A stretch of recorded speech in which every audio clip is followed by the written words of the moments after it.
master of suspense returns next season with another miniseries event. Stephen King's The Langoliers, coming next season here on ABC. In the face of destruction, what's happening? The chosen few reach out to each other, finding love, compassion, and hope for a brighter future. It's all right.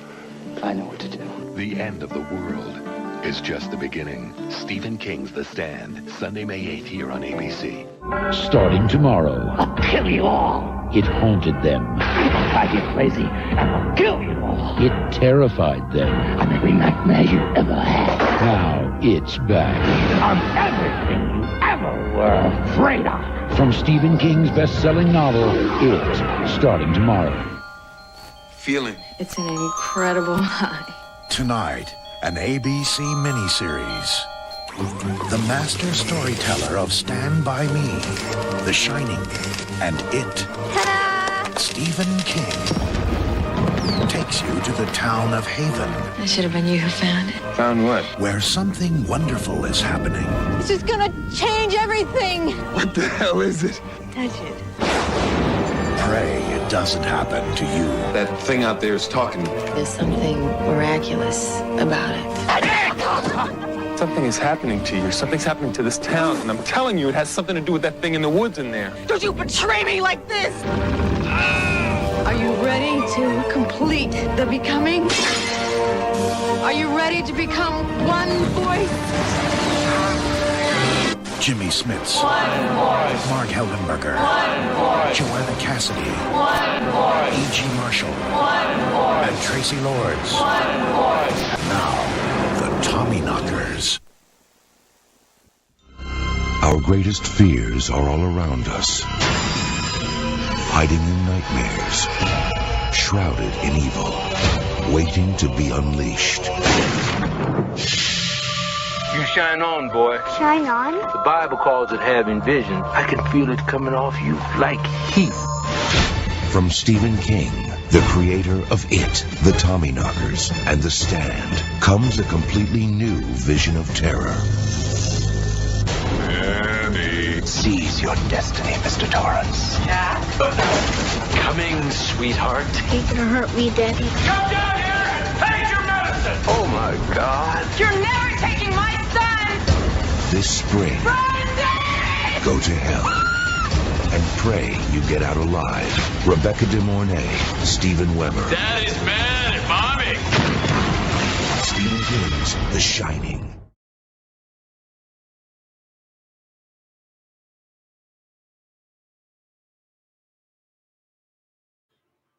Hey guys, how's it going? Happy Friday. Hello. We already got so many people in the chat. Hey, you guys. Awesome. Let's say hello. We got Matthew, Leroy Penny. Ben is here. Let's see. Gemini Gypsy, how's it going? Jessica Lee, this is all your fault. Let's see. Hopefully you can stay for the whole stream. I promise it won't go 5 hours this time. Hopefully we can get it done in a reasonable amount of time tonight. Or early work tomorrow. Gotcha.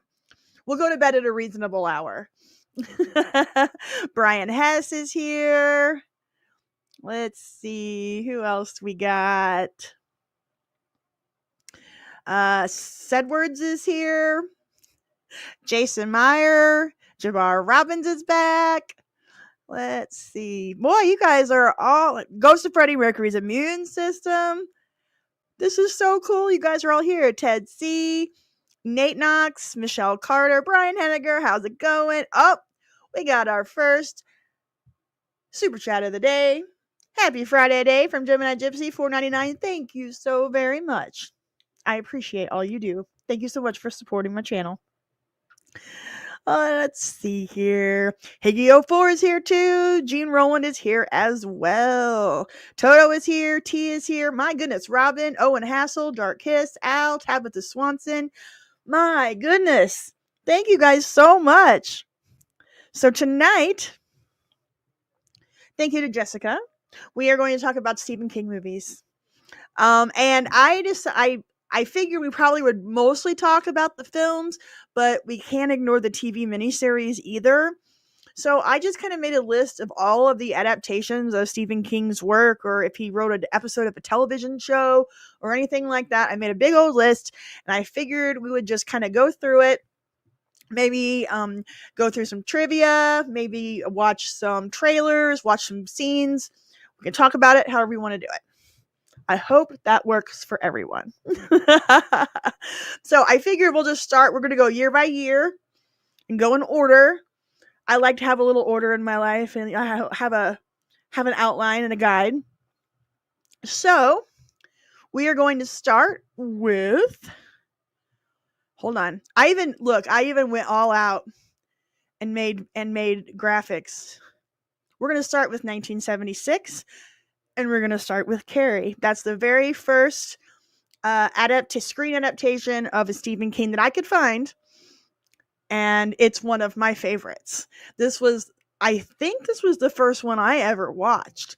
I loved Sissy Spacek. Of course, it also stars, let's see, it was Amy Irving is in it, right? Amy Irving and Piper Laurie, and it was directed by Brian De Palma.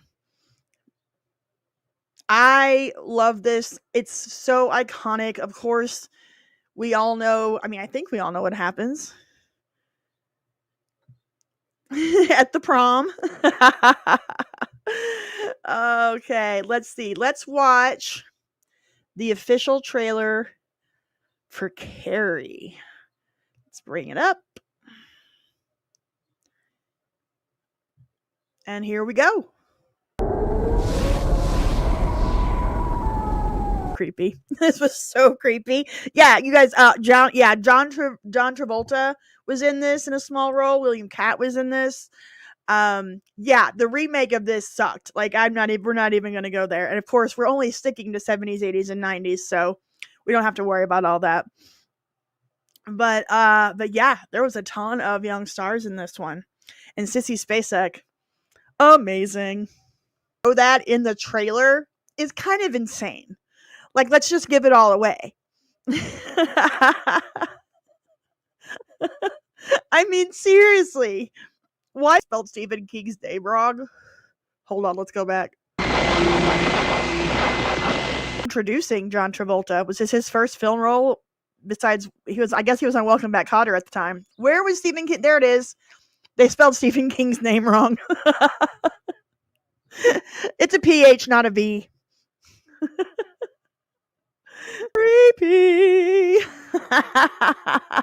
Oh my, I saw a comment that was totally, I totally vibed with. Yes. From Disco Ball Glitter, when her hand reached out from the dirt, it used to scare the crap out of me when I was 6 years old. It still scares the crap out of me, and I know it's coming. It's just like, it makes you jump. So good. Oh my gosh, we got some super chats. Michelle Carter, £5. Is that £5? Or is that euros? I don't know your European symbols. I'm kidding. Thank you so much, Michelle. I really, really appreciate it. That's so cool. That is amazing. Brian, $1.99. Those who believe in telekinesis, raise my hand. I see what you did there, and I like it. Oh my goodness. $20 from Dash Rendar, Christine, and Maximum Overdrive classics. Yes, we are going to get to those here very soon. I got them all ready to go. I think Maximum Overdrive is on a lot of the top lists. I was kind of looking through lists that different sites had made. There was one from Vanity Fair, and yeah, Maximum Overdrive is on the top. So far, Dash, you are at the top of the list on super chats. If I hit my goal of 10 super chats tonight, which I'm getting there. I'm already halfway there, it looks like, or close. 40% there. But at the $20, thank you. You'll get to pick a live stream topic for the future if you win. If I hit my goal. Is it William Catt or William Cott? Because I called him William Cott on my video about the greatest American hero, and I got comments being like, it's Cat. I'm really bad with name pronunciations. Wasn't Travolta in the yeah, he was in the TV movie. So this was his, I guess they consider, this is his major, Carrie was his first major motion picture. So there was a big difference between TV movies and, theater movies at the time. Now everything's kind of meshed together and doesn't really matter if you're on TV or movie, but back then they made a very big distinction. But yeah, he was in The Boy the Plastic Bubble, and I talked about that in my tragedy behind the scenes video, because the woman that played his mom in that movie, he started dating, and then she died of breast cancer like 2 years later. Sad, sad, sad. More super chats. Wirehead, $2. $2 Canadian. Focusing intensely on Brian Henniger's hand. All right, Brian, let us know. Let's see if we got some telekinesis among the chat tonight. Yes, he did. He was on Welcome Back, Kotter, playing Vinny Barbarino. He was probably one of the biggest stars of the 70s, between Welcome Back, Kotter and then Saturday Night Fever and then Grease. I mean, he was a huge star back then. Let's see. Ever seen the Carrie knockoff, The Initiation of Sarah from 78? I've never even heard of that. Has anybody else seen that or heard of it? I'll have to write that down. Gotta love knockoffs. Let's see. The Initiation of Sarah. I'm writing that down. 1978. Maybe we can make a future video of knockoffs. Hey, Pits Night Husker, how's it going? Oh, Initiation of Sarah is wonderful. I will have to check that out. Thanks for the recommendation. Okay. Now, we didn't have anything from Stephen King in 77 or 78 that I could find, but we do go to 79, and he gets his first miniseries. Let me pull it up.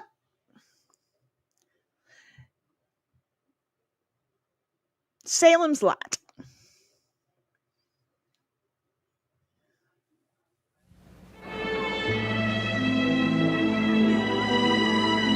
Ben Mears has been away too long. And now at last, he's come home. The men fought at Valley Forge. Daddy, come back safe. Home to the childhood memories, to the old familiar faces,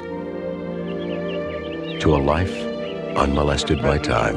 And with your saints, let him rejoice in your presence forever. We ask it through Christ our Lord, amen. Home to Salem's Lot, a town too good to be true. What was that? Did you happen to notice the time when the boys left? We shouldn't have gone through the woods. It's a shortcut. Well, they should have been here half an hour ago. Wait! Danny, wait! Something is happening. Something terrible. Henry! Where's Ralphie? Where's your brother? Let's see. I've been trying to watch this, but where is it for free? Let's see. Probably nowhere. It looks like if you have a subscription to Max, HBO Max, it's on that platform. So if you have that subscription, and if you have a premium, or if you have a premium Hulu subscription or a premium Amazon Prime Video subscription. Other than that, it looks like you're out of luck. According to what I'm seeing. And I forgot to do the trivia about Carrie. I had a bunch of trivia all pulled up, and then I totally skipped over it. It's not even on Tubi. Yeah. Let's see.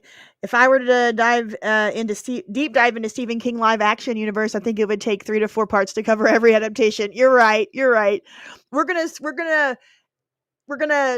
try. I'm not gonna try to speed through these, but there'll be some that we're just gonna kind of skip over because there's some that were really bad, and then there's some that are masterpieces. At least that's my opinion.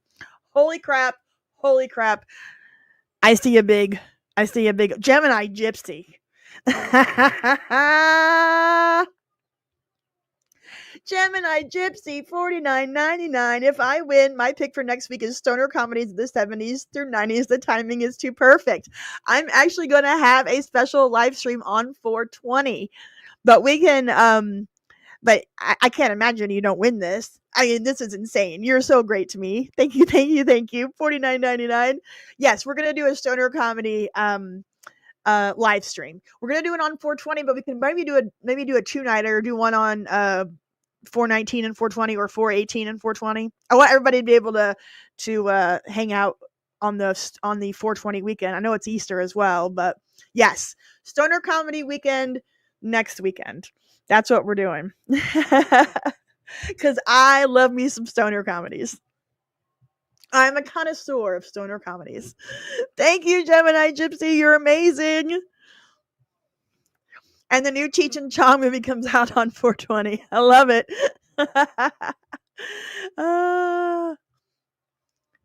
Yeah, you missed Carrie. We had to start off. That was the first one. But let's go over some Carrie trivia real fast, because I did have some Carrie trivia pulled up, and then we can get back to Salem's Lot.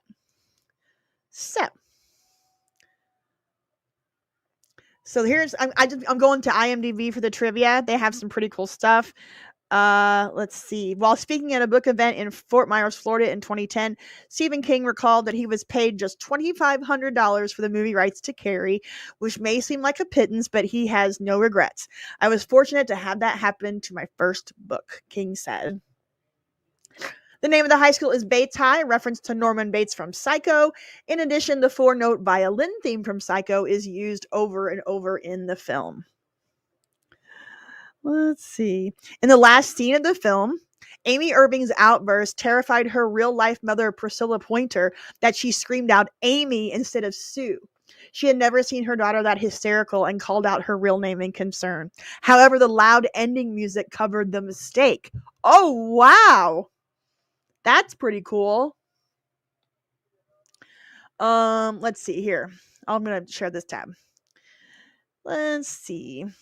Nancy Allen claims she never realized her character was going to be so evil until she saw the finished film. She thought she and John Travolta were playing such self-centered bickering morons that they were there for comic relief.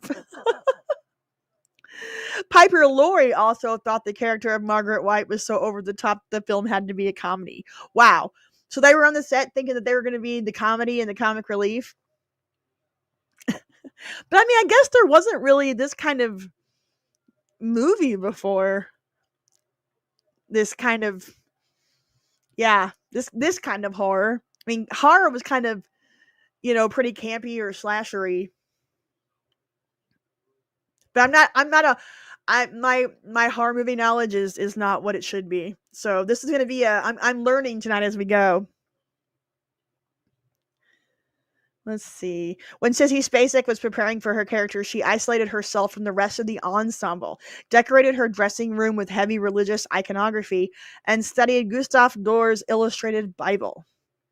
She studied the body language of people being stoned for their sins, starting or ending every scene in one of those positions. Wow, that's deep. Yes, Bill and Ted is a stoner movie. I consider it a stoner movie, even though there's no weed in it.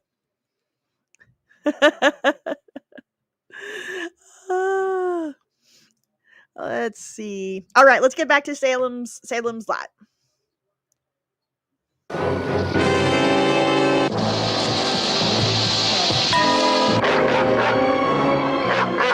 First the kid disappears, then this. You're not leaving Salem's Lot, are you? I'm not leaving. Don't you understand what's happening? Do you? Yes, I do.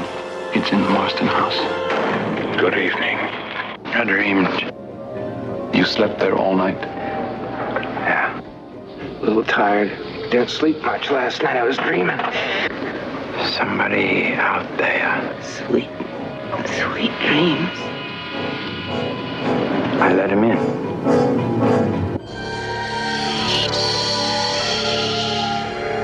Oh, it's only all just happened Since I came here. It wasn't a dream. Okay, I'm not gonna lie, I have not seen this one. And this looks scary as hell. This looks scary as hell. Ah!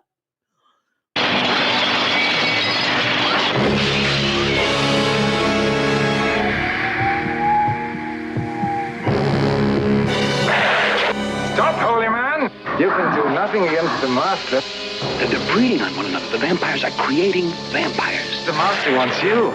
It's a geometric progression. Let's see. Have I read any Stephen King books? I have.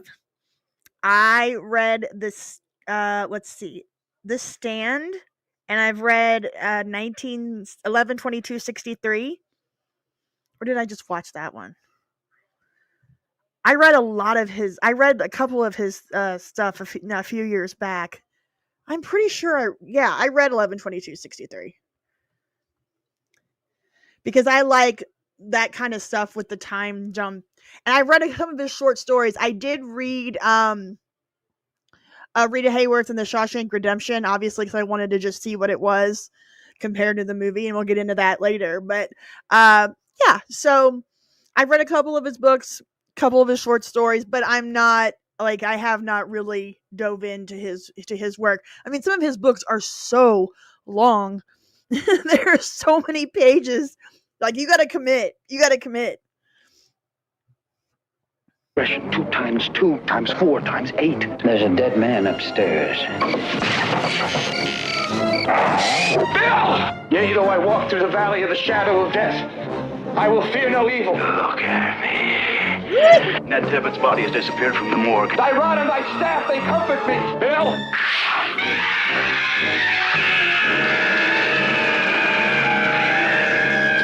Ben, Susan's in there. Run! No! Look at him!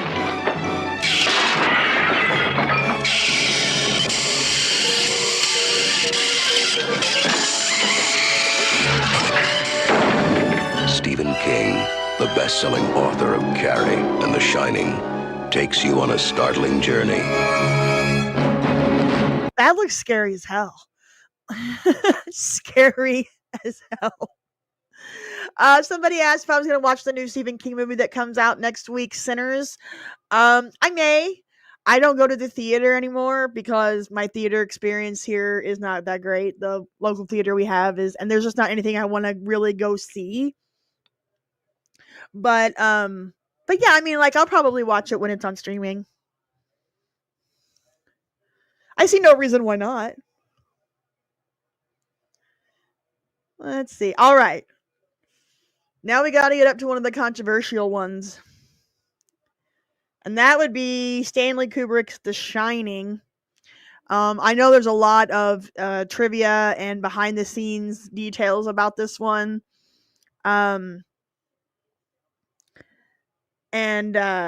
This wasn't, and I know this is Kubrick's version and not Stephen King's version. So what are your guys' thoughts of the Kubrick version of The Shining? I am interested to find out what your guys' thoughts are. We all know about Shelley Duvall and what Kubrick put her through. Yes, R.I.P. Shelley Duvall. Sucks. All right, yeah. Kubrick did his own thing. Yeah, he did. I mean, it was definitely his own thing. Let's see. But yeah, I mean, I think the abuse of Duvall is what really, really bothers me about this version. Gemini Gypsy liked the version. Gotcha. I mean, it's not for what it is. If it wasn't like an adaptation of something else, for what it is, I mean, it has its, it has its moments. It has its creepy moments, and Nicholson and Duvall are great. The ending, I think, is weird. But it's not terrible. I mean, it's creepy, and there's all kinds of legends and stories behind it. But yeah, I mean, I think there's a lot to be said about how good the 97 miniseries was.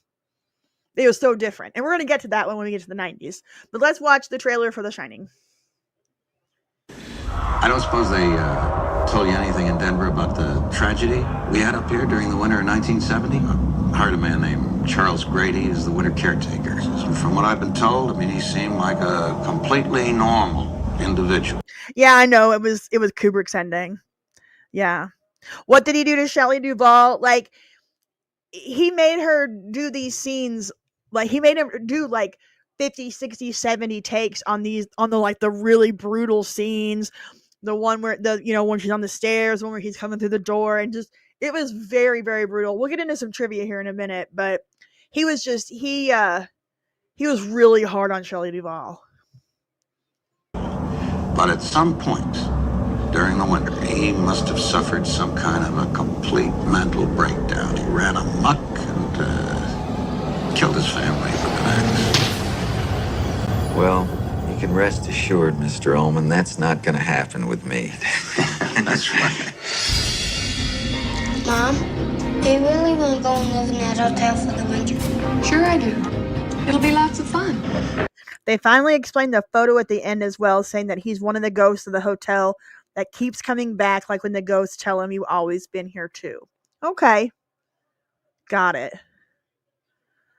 It still throws you off. It still throws you off. It's like, wait, what?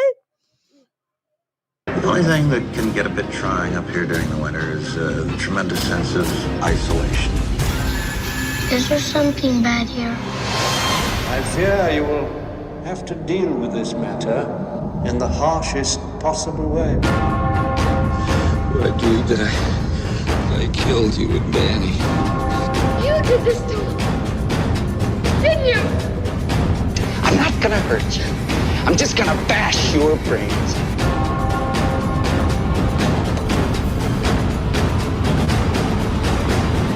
Here's Johnny.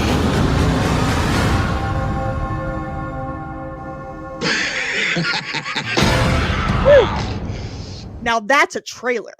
That is a trailer. It didn't give away everything. It was scary. Like, that's good. That's good stuff.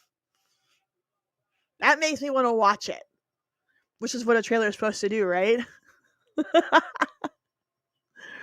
Yeah, that was really, really good.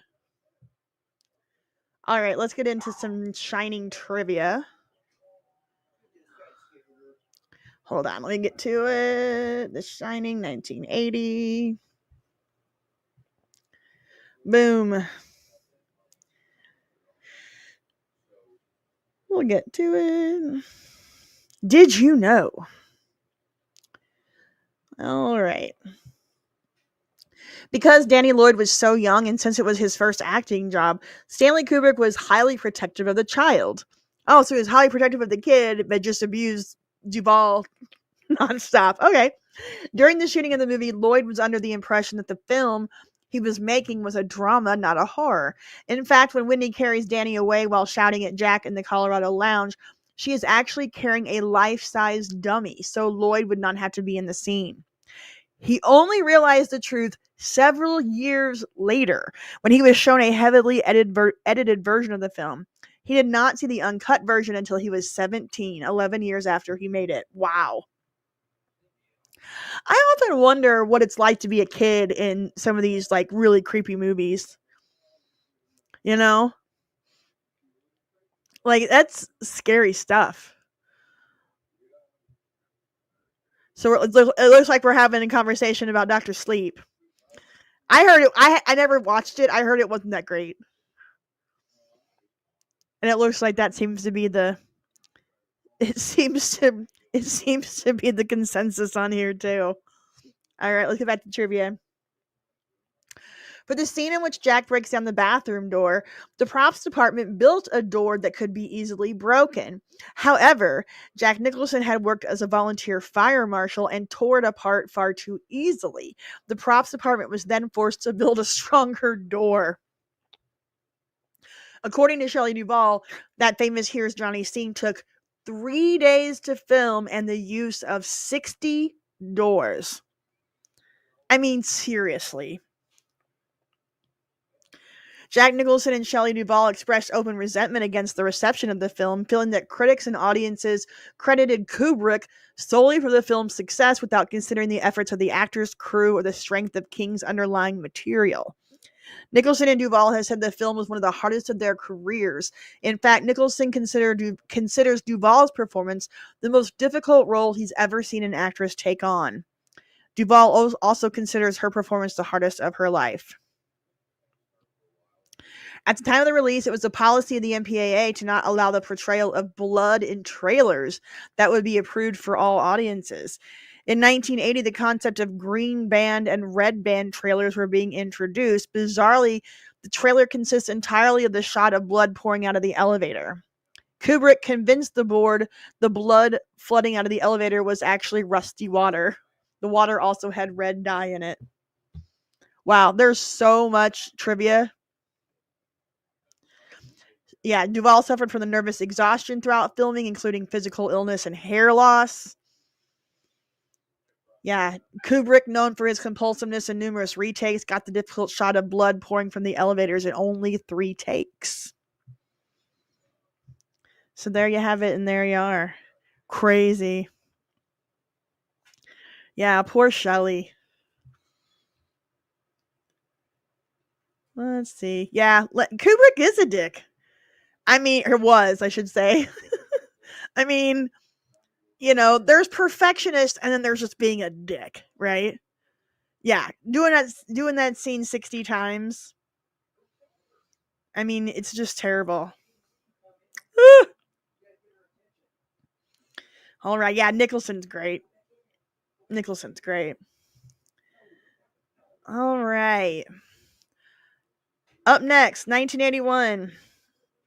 Knightriders. Has anybody heard of this one? Because I had not heard of this one. And I haven't even brought it up yet. Knightriders 1981.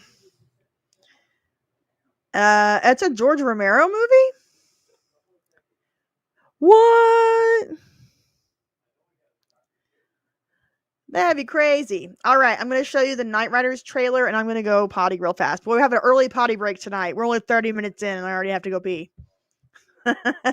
All right, here is Knightriders.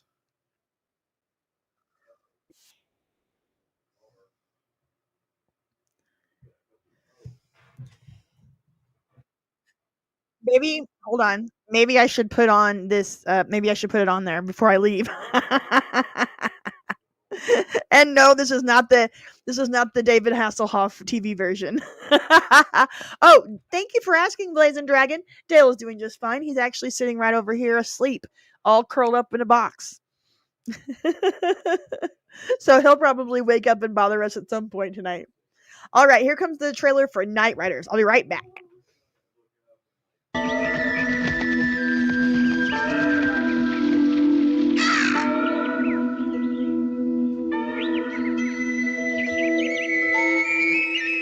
Once, courageous knights roamed the land, searching for adventure, ready to brave any challenge. Knightriders. The knight is a fighting machine, disciplined in mind and heart, and noble to the death. Knightriders. Action. Adventure. Romance. Heraldry. Pageantry. And magic. Magic got to do with the soul, man. Only the soul's got destiny. Knightriders. They ride for the crown. They fight for honor. That kid thinks I'm Evel Knievel. That kid thinks you're William the... I mean, seriously, what is this? This is crazy. Yeah, it seems like something National Lampoon. I know, this is terrible. Do we have somebody in spam in the chat? Gemini Gypsy or Brian, you got that? I know it's Ed Harris, right?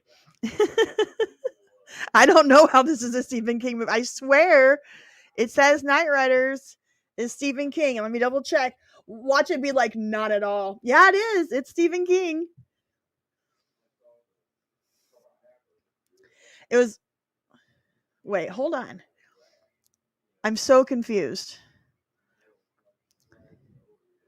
It says Stephen King all over it, and then it says Romero. Now I'm confused. What?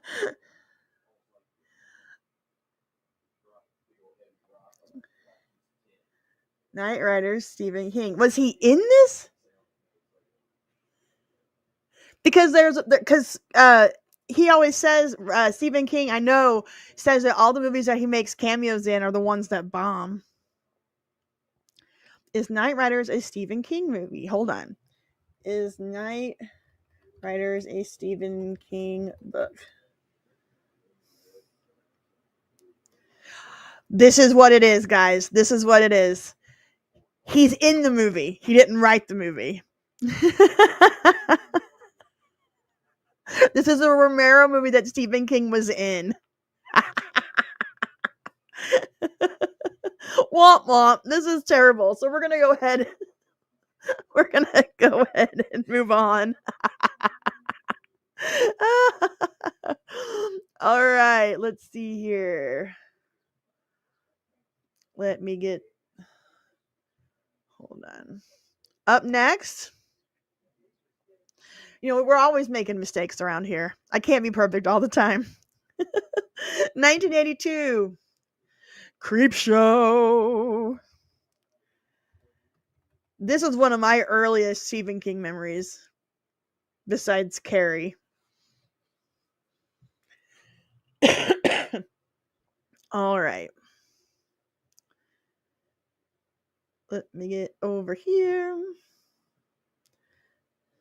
Creepshow. All right.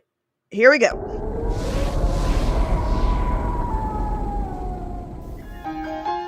Coming soon. Yeah, that was a Stephen King bait and switch. I do apologize for that. All right, here we go. Creepshow.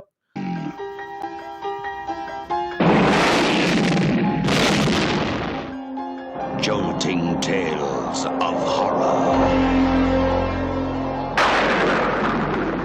Creepshow. From the author of Carrie, The Shining, and Cujo. And the creator of Night of the Living Dead and Dawn of the Dead. You'll scream at ghastly. So I'm guessing that King and Romero are besties. Ghouls. Cringe at weird kids. And shiver at the doings of evil doctors. This is going to be extremely painful, Mr. Verrill. There he is. There's the man himself. Yeah, I saw this one way too young as well. I think it was one of those that was on HBO.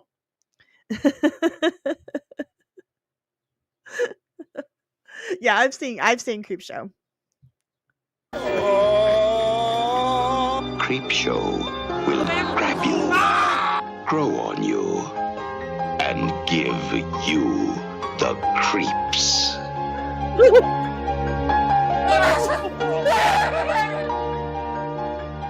No, this is going to be an entirely new experience.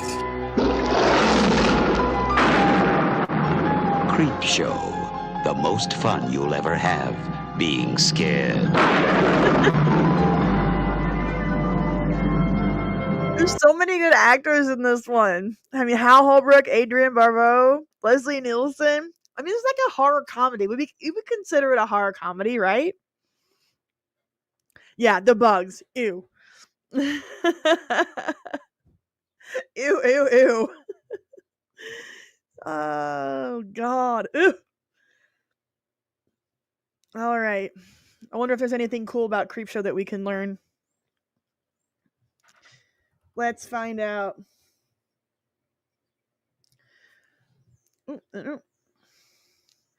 All right.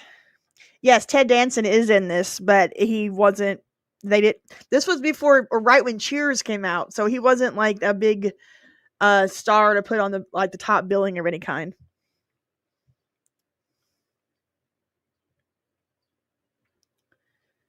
All right. Trivia for Creepshow. An alternate ending, scripted but then rewritten, for Something to Tide You Over, found two policemen dropping by to investigate Richard's panicky but true claims of Harry and Becky. All right, so there's an alternate ending. We don't want to get into that too detailed.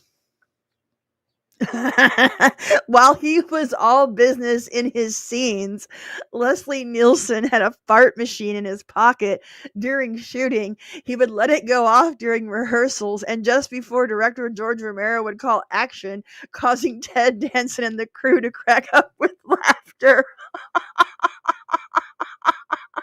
I love Leslie Nielsen, R.I.P.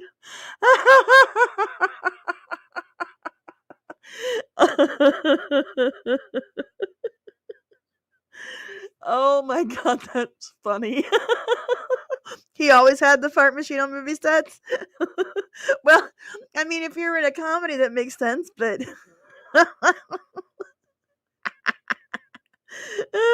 I love that. Let's see. This is the only George Romero film to open up at #1 at the weekend box office. King was told to play Geordie like Wile E. Coyote the way he looks when he goes off a cliff. Oh, Rice Krispies were used as maggots in the corpse's eye in the first story, Father's Day. In addition, real maggots were also used. Ooh, freaky. The marble ashtray, which plays a major role in Father's Day, is featured in all 5 of the film's segments if you look closely. Huh. Interesting. It's obvious in Father's Day. In A Lonesome Death of Geordie Verrill, it's next to the cash box at the Department of Meteors. In Something That Tied You Over, it's on the nightstand next to Richard's bed. In The Crate, it's on the writing desk when Henry writes the letter to Wilma and they're creeping up on you. The soap dish, when Upson Pratt is washing his hands. And 6, the wraparound story, it's on Billy's desk when he first starts stabbing the voodoo doll. It's in every story. I love that. Here's a fun one. During a break in filming, Stephen King took his son to a McDonald's, and as a joke, Joe was made up with bruises, cuts, and scabs. The girl at the drive-thru window called the police when she saw them.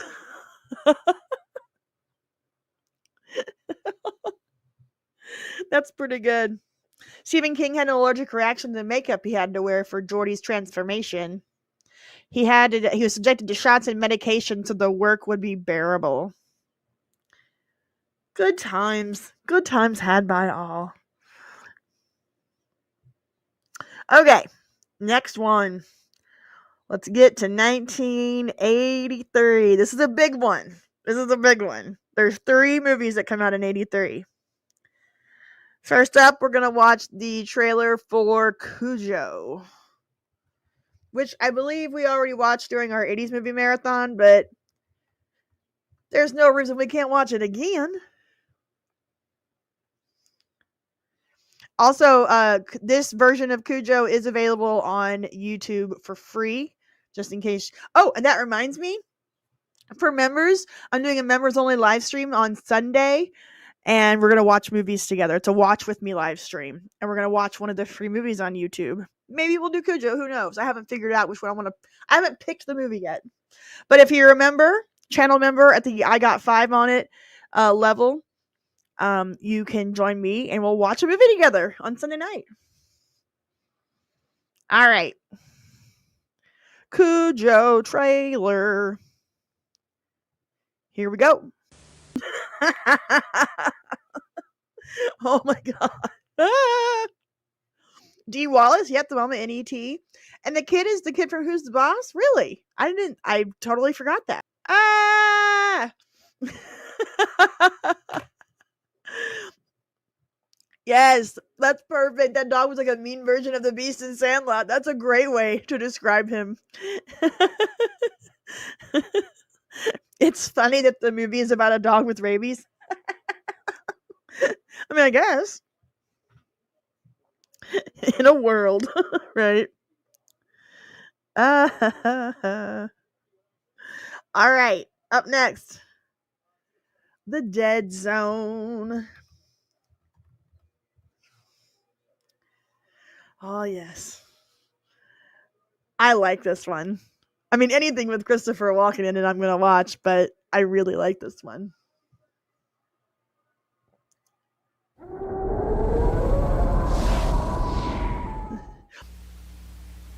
Gotcha. Well, your vision meant that you were going to be on the West Wing, sir. Bob Ganoush. I was always scared of this movie because of Walken. Totally. He looked so creepy in this. Way before he was a legend. I completely agree. Yeah, there were some crazy good actors and actresses in these movies. When I was prepping for this, like, it was just, he had stuff coming out every year in the 80s and the 90s on TV and movies. He did all kinds of stuff. He must have had a deal with ABC or something, and then CBS. But it was just crazy the amount of King projects that were on TV and in theaters in the 80s and 90s.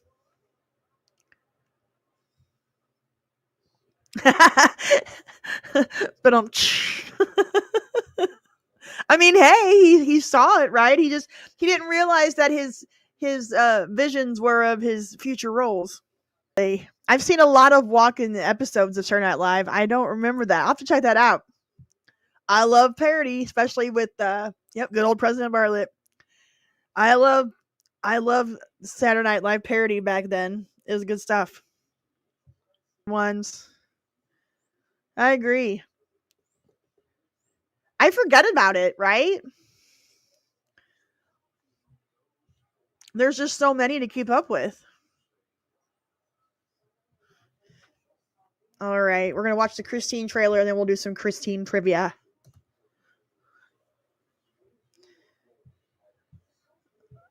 All right, here we go. She is seductive. She is passionate. She is possessive. She is pure evil. She is Christine, a 1958 Plymouth Fury, possessed by hell. Her previous owner is not alive to warn her present one. I missed your $1.99 super chat, Brian. I'm so sorry. Dave's not here, man. Oh, thank you, Brian. Where am I at on my goal here? The goal is 10. I'm at 7. And I still have an hour to go. So I'm looking pretty good. I'm feeling good. I think we can get there. Just need 3 more. All right. Back to Christine. Once she lures you behind the wheel, you will be hers, body and soul. There is no place you can hide, no place you can run, and nothing you can do can stop her. Because how do you kill something that can't possibly be alive?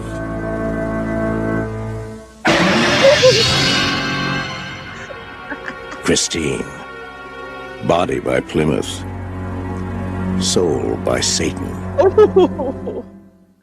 Now that's a line. That's good stuff. Body by Plymouth. I wonder how they made the deal to get that car, like to have that brand of car. for this movie, you know? Let's see. This is what, 83? There we go. All right, let's find some trivia on Christine. We'll get there. So, it looks like 15% of the movie budget was just on the cars. By the end of filming, all but 2 were destroyed. To simulate the car regenerating itself, hydraulic pumps were installed on the inside of some of the film's numerous Plymouth Fury stunt doubles. A mock-up in plastic that looked more like metal on camera than actual metal as it bent and deformed. These pumps were attached to cables, which were in turn attached to the car's bodywork, and when they compressed, they would suck the paneling inwards. Footage of the inward crumpling body was then reversed, giving the appearance of the car spontaneously retaking form. Oh, that's clever. Portions of the film, particularly Arnie's neighborhood, were shot in the same South Pasadena neighborhood that director John Carpenter used in Halloween. Stephen King chose a 58 Plymouth Fury for Christine because it was a forgotten car. He said, "I didn't want a car that already had a legend attached to it like the 50s Thunderbird." The movie playing during the drive-in scene is Thank God It's Friday from 1978, which features a running gag where a character's cherished automobile keeps getting damaged throughout the film. Stephen King's popularity was so high at the time. Check this out. Stephen King's popularity was so high at the time that the film went into production before the book was published. That's crazy.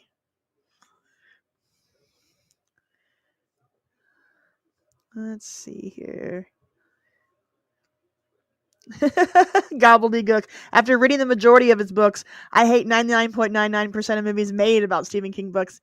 And that's the problem with, film adaptations of books that you love, right? I feel the same way, but like that's how I am about Jane Austen. I've read every Jane Austen book. She's one of my favorite authors. And so I'm always like, watching their adaptations.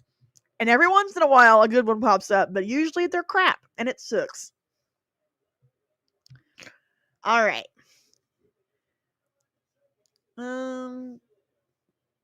Screenwriter Bill Phillips thought it was a joke when he was asked to adapt a book about a killer car. Halfway through reading the novel, he realized it was really good and signed on. One of the Plymouth Furies from the movie was sold in 2004 for $167,000. The opening scene, here's the difference. The opening scene, which shows Christine being born in Detroit, was added in for the movie. It was used to explain the origin of Christine's evil nature, which had been changed from the original Stephen King novel.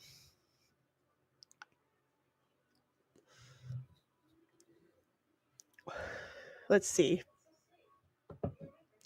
According to the filmmakers in the DVD documentary, 28 Plymouth Furies, which in reality were Belvederes or Savoys, were purchased and restored for the film. A few were showcase cars that were used whenever Christine is just sitting there looking pretty, or whenever Arnie is driving her. There were hot rod versions with souped up engines and airplane landing lights for the headlights for Christine's rampages.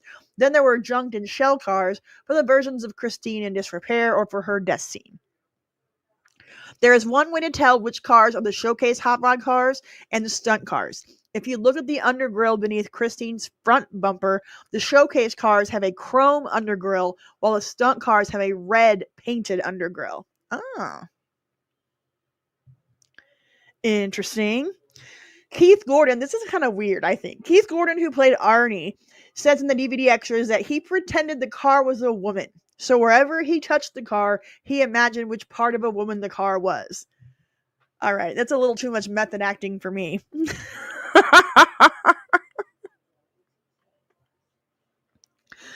Let's see. John Carpenter refused to go to the premiere because of a superstition. He said that whenever he goes to premiere, something bad always happens. Interesting. All right. What do you guys think about Christine? This is one of the better ones.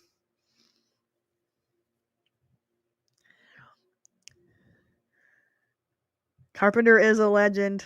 That's good stuff.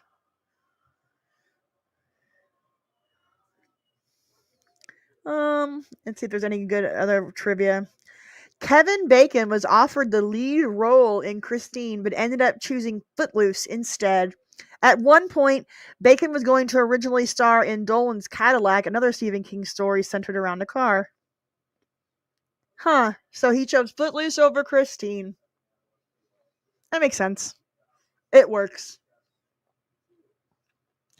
In the DVD documentary, Bill Phillips says that he cut out the novel's plot line of the dead owner's spirit possessing Arnie and actually causing Christine to kill, not only to save time and compress the story, but also because he didn't want it to look like they were copying An American Werewolf in London, where Jack does the same thing to David.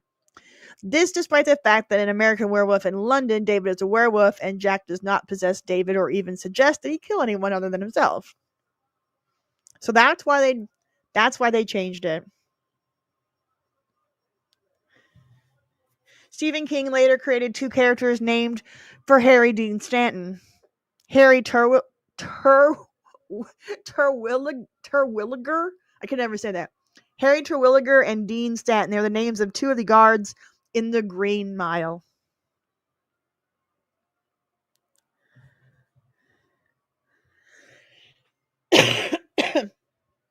Other casting trivia: Scott Baio was considered to play Arnie Cunningham, and Brooke Shields was considered for Lee Cabot, but the filmmakers involved all felt the movie would be better served by casting unknowns.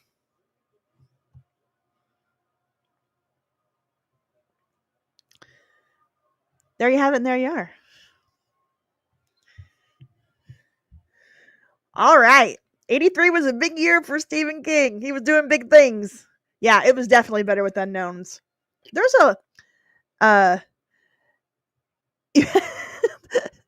Terwilliger Drive in Edmonton and you had no problem pronouncing it. Maybe it's just because of my teeth and mouth situation that I have. There's some words that I just can't pronounce very well right now. I'm getting better and better. For the newbies here on my channel, I had major oral surgery back in December and had to have all my teeth removed. And so now I wear implants and a denture, but it's a healing denture right now because I don't get my permanent stuff until like May or June. So I had to get all my teeth removed because I have genetic periodontal disease, and it was so bad that I had to have them all taken out. So yeah, I'm like an old lady at 47. So anyway, I have a hard time pronouncing certain words and certain things. When I record my videos, it's really funny because I trip over stuff constantly. It's like learning how to talk all over again because you have a prosthetic in your mouth, right? So I'm getting better as I go along. That's all right. Thank you, Jean. Yeah, it's genetic, right? My dad had it. My grandma had it. It's a whole gene situation. All right.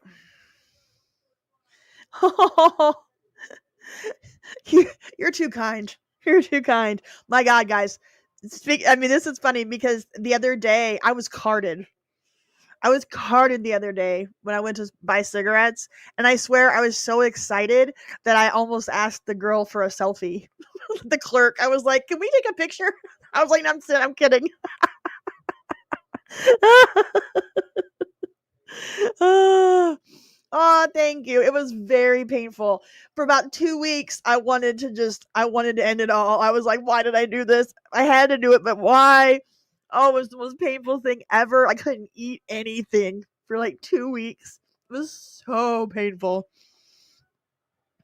Teeth thing will get better. Thank you. I've had yours for about 20 years. A little older than me. Everybody says that I like in a few months I'll be like, it's the best thing that ever happened to me. But I was really struggling there at first. I'm getting better and better. Okay. 1984 was another big one.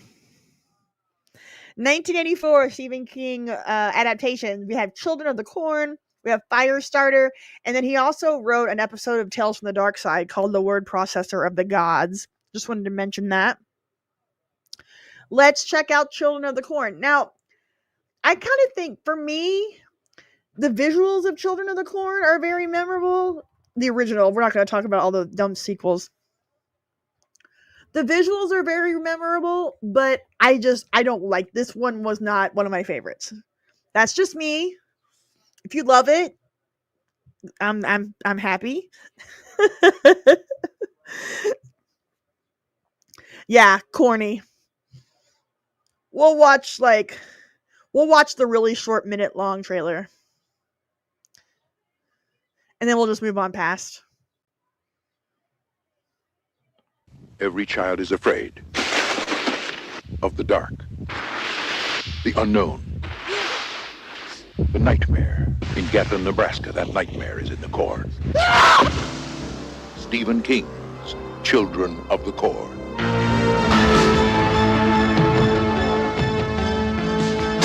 Praise God! Praise the Lord!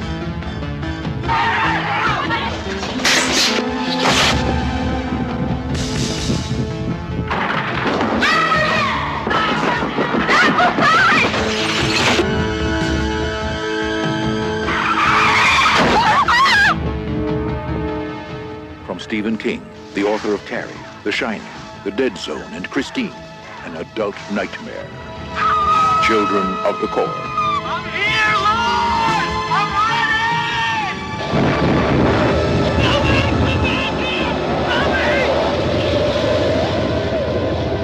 ready! Stephen King's Children of the Corn, an adult nightmare. Robin wants to know, what hurt most, the mouth or the wallet? To be honest, the mouth. Yeah. It was the most painful thing in my life. But if you want to really know how much it costs, I'll be open. Because I don't have dental insurance. And even if I did, it wouldn't have covered anything. But yeah, it costs about $18,000 to get everything extracted. I had to get my wisdom teeth out as well because I never had my wisdom teeth taken out. And so I had to get my wisdom teeth out. I had to get all my teeth extracted. I had to get implants and a denture. And so it was about 18 to 19 grand. What happened? It was just genetic periodontal disease. And my gums were so bad and my teeth were loose. And he was like, my dentist was like, at some point your teeth are just going to fall out and that's going to be really painful. Yeah. So yeah, it costs more than my car. But I'm on a payment plan. I'm going to get it paid off over the next couple of years. But it was such a big deal. It was such an important thing that I had to do it.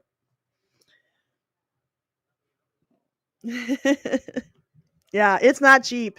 If I would have gone I wasn't eligible to go full implants because of my bone loss was so bad.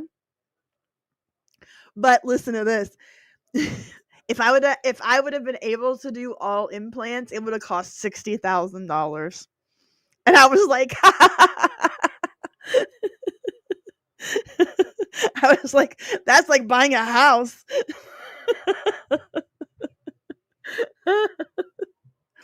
Oh man. But teeth are important. So you got to do what you got to do. And I will say that money from this channel, when I had a really big month in October, so money from this channel helped pay for it. So all you guys watching my videos help me pay for my oral surgery. So thank you very much. It worked out really well. Oh no, JTR the serial killer. Battling an abscess. That's so bad. That's so painful. Going to the oral surgeon on a Wednesday. It's a whole thing, man. My temps look fine. Thank you. They look pretty good. But I'm ready for my permanent ones because the permanent ones will attach to my implants on the bottom, so they'll lock in. And then my permanents on the top will look a lot smaller. Right now, I have a very like buck toothy protruding mouth because the healing ones are so big because they have to be able to because your gums get really swollen and it takes months for them to like heal. So I'll look a little different. I already look different than what I did when I like had my original teeth. There's one of my videos where I show a before and after picture. I can't remember which video I did that on. I think it was a Christmas video because I didn't talk in it. I couldn't talk because I got it done like a week before Christmas. Like the worst time ever to get oral surgery is right the week before Christmas. Oh man! All right, let's watch some Drew. Teeth and backs, baby. We getting old. Yep. Let's watch Drew Firestarter. Let's do this one. It's truly amazing how like elite some of the casts were for some of these movies. I mean, here we have George C. Scott and Martin Sheen and Drew Barrymore. Really? This is interesting. From Owen, Firestarter was how Wilmington got its film industry. Wilmington, North Carolina, I know is where Dawson's Creek was filmed. If not for that, might not have been a Cat's Eye, Silver Bullet, Blue Velvet, Maximum Overdrive here. Same for Dawson's Creek and One Tree Hill. That's awesome. Is there filming location tours or like do people come to Wilmington to look at filming locations?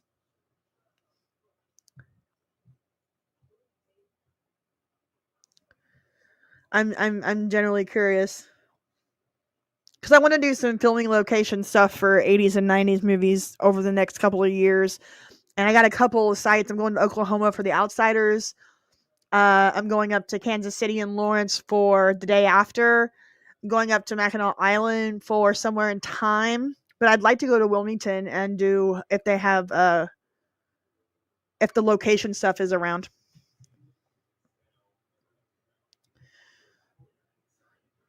All right, let's go. I don't think that trailer does that movie justice.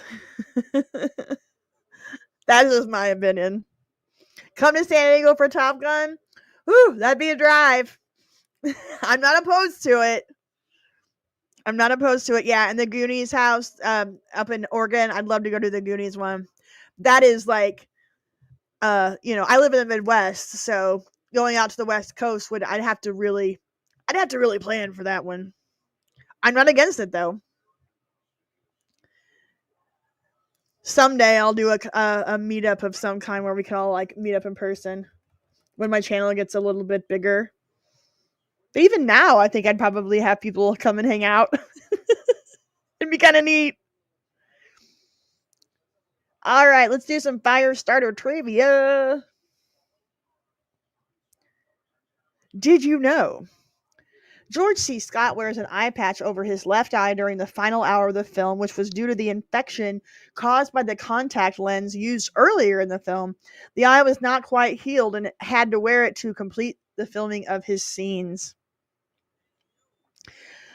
Prophetically, a few years before she was cast in the film, 6-year-old Drew Barrymore's mother thought that Drew resembled the girl on the source novel's paperback dust jacket. Drew once said, "My mom had seen this book at the grocery store with a picture of a little girl on it, and she said, 'Gee, this kind of looks like you.' She said it was okay if I bought it, and so I did. When I read it, came into the kitchen. When I read it, Drew said that she came into the kitchen where her mom was making dinner and said, 'I'm the Firestarter. I'm Charlie McGee.' But she didn't know what I was talking about." Oh wow! So she was in before she was in. In 2010, director Mark Lester confirmed this was the most difficult film that he ever made. He said that was all practical effects. The fireballs you see is not CGI. Back then, we actually created fireballs that could fly through the air. They were on a wire and could crash into buildings. We had people on fire that were on trampolines that had to flip through the air. It was very dangerous. All the effects were done right on the set. It was a pretty intense thing to do. Wow. Martin Sheen took over the role in a late stage from Burt Lancaster. He withdrew following heart surgery, so that Martin Sheen's role was originally going to be Burt Lancaster. Huh. Interesting. This film was originally going to be directed by John Carpenter and Bill Lancaster, who wrote the screenplay for The Thing, even wrote a draft for this film. But according to Carpenter, Universal executives removed both of them from the project in the wake of the box office and critical drubbing they received for The Thing. Carpenter had reportedly talked to Darwin Jostin about taking on the role of John Rainbird, which was ultimately played by George C. Scott. Huh. Interesting. There's so much trivia about all of this.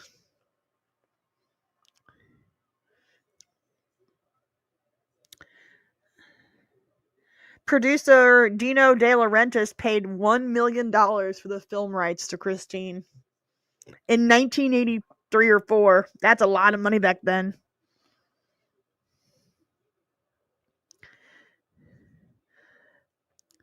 Let's see. Who's seen any reactions for Firestarter on YouTube?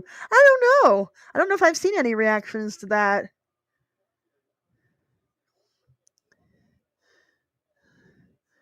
Let's see. Yeah, a 6-year-old read that book. Drew was introduced to adult things very early in life. Poor girl. I'm going to do a video on her at some point. I'd like to do a detailed video, like a biography, maybe like a little biography type of a thing. $1 million. Now, the word processor of the gods, Tales from the Dark Side. Let's see if that's on YouTube. There's a recap.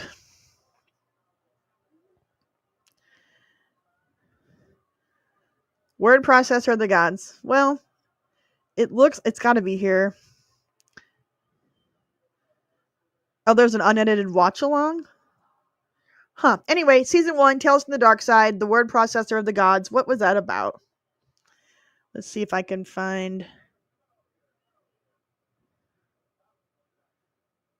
Got reviews.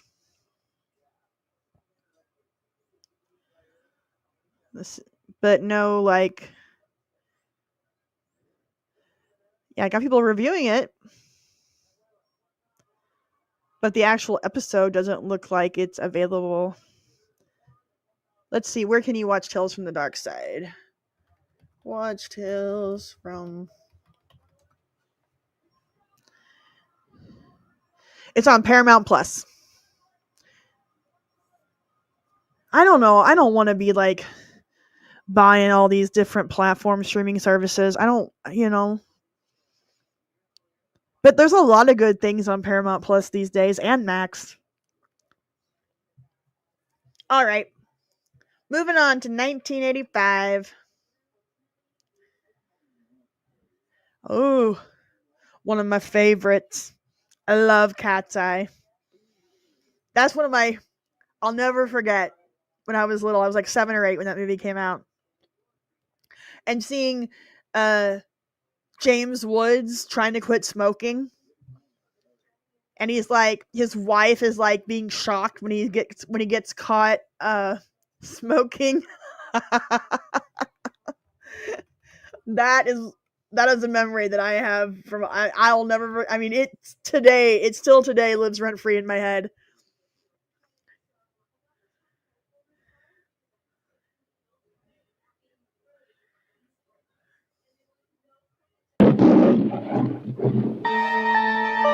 Stephen King, your favorite novelist and master of modern horror, has written his first motion picture screenplay. It combines all the elements of his creative imagination. Lovable pets, classic cars. I see what they did there.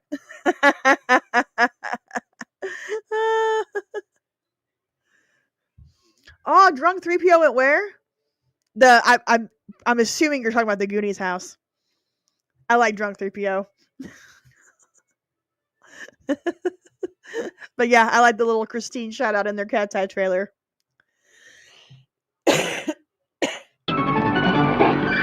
Classic cars. Quiet evenings. Favorite films. Kill the son of a... Good idea. Adorable kids. Help me! It's after me! And of course, a monster or two. Experience a series of electrifying adventures as seen through Stephen King's Cat's Eye.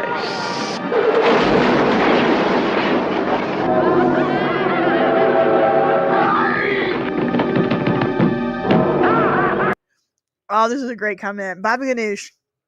A great thing that kids today will never experience was going to the video store and picking out horror movies based on the box's cover art. You were so right. Any movie really, but like definitely with horror movies in the box cover art.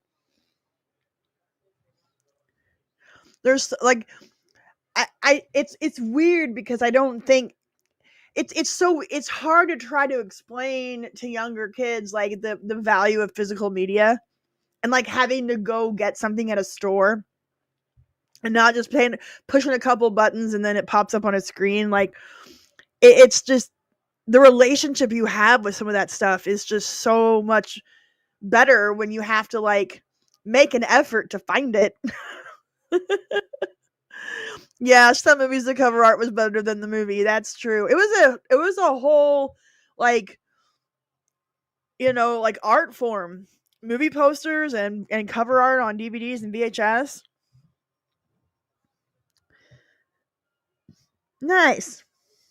Tubi uses a lot of the cover art.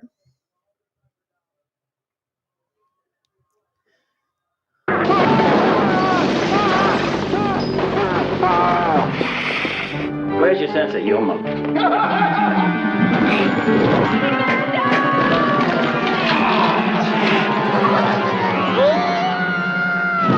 Stephen King's Cat's Eye. Gobbledygook. $20 super chat. What should I pick to monopolize the channel for another 3 streams? Well, the funny thing is, Gobbledygook, the top super chat right now is $49.99. You got your money's worth last time. But if you want to monopolize this channel for another 3 streams, you're gonna have to up the ante. Thank you so much. I really appreciate it.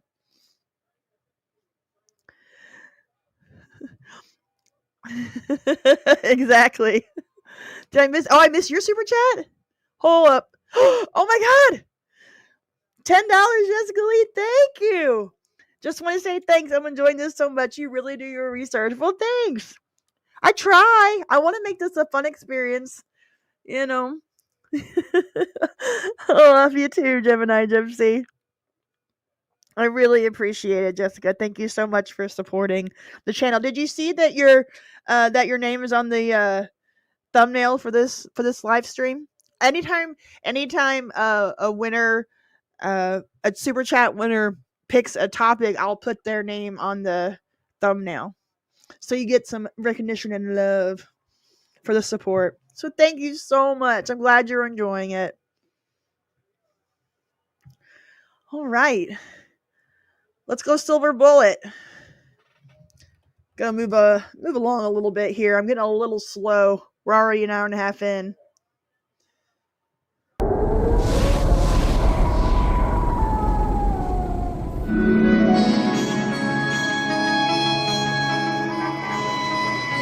It began in May. And every month after that, whenever the moon was full, it happened again.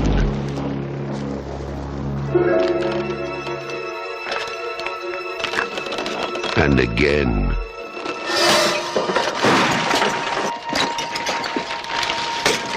What was that? I don't think I've seen this one. I'm gonna have to keep watching to figure it out. Over there. Point that at me. Nobody knew who or what was responsible. Come on. They only knew it had to be stopped. I'm so glad you found me too, Gene. We're kind of building a pretty cool little community here. And it's just going to get better and better. This is Silver Bullet. Oh, Corey Haim is in this? Well, then, I can't believe I haven't seen it.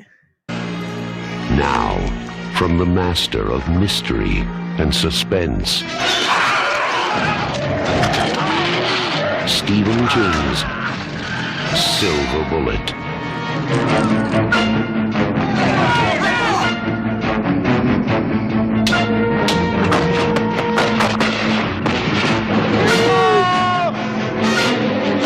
This must have been right around Lucas or right before Lucas. Megan Follows and Gary Busey as well. Wow, how have I not seen this one?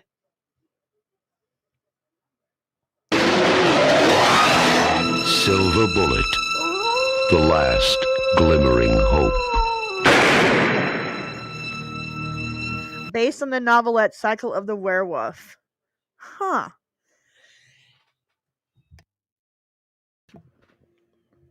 Aww. Do you know how proud I am that my 9-year-old daughter has crushes on Corey Haim, Corey Feldman, Matthew Broderick, and Anthony Michael Hall? Tell me I'm a good daddy. You're a good daddy. You're a good daddy. That's awesome. Let's see. Yep, Megan Follows Anna Green Gables. Absolutely. Now, maybe y'all know this or not. I'm actually talking about in my next video, which is probably going to be out either tonight or tomorrow. I'm almost done with it. Depends on how soon we get done with this live stream. But in my next video, I'm talking about Wonderworks, the PBS show that gave us Anne of Green Gables in the United States, and I've heard that her name's actually pronounced Megan Follows and not Megan. Does anybody know? Any Canadians out there that know the proper pronunciation? But that's one of my favorite miniseries from my childhood. All right. Megan. I think it's Megan. All right, guys. We're getting into a big year here. The Gen X movie. I think this is the most Gen X Stephen King movie there is. Just because of the cast.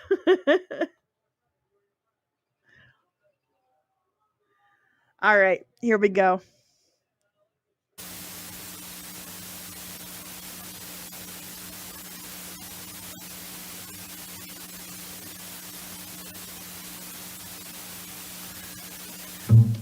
In all our lives, there's a...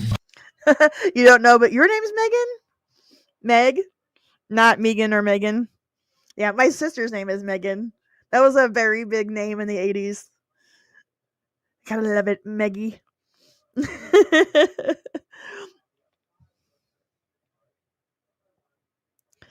Superman's a real guy.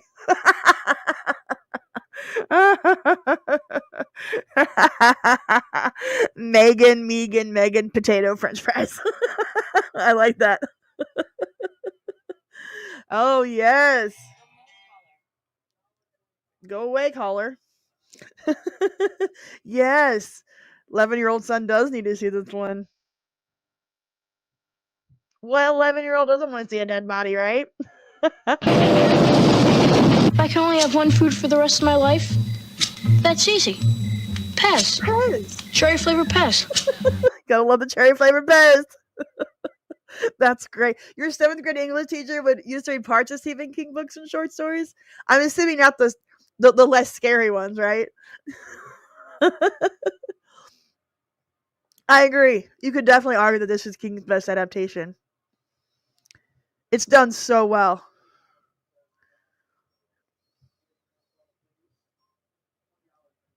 No question about it. It captured childhood before everything went digital. Even though it was supposed to be in the 60s, it did. It captured childhood. It captured that innocence of childhood and that coming of age. There's that narrator again. Yep. So very good. I want to see some Stand By Me trivia. Let's see.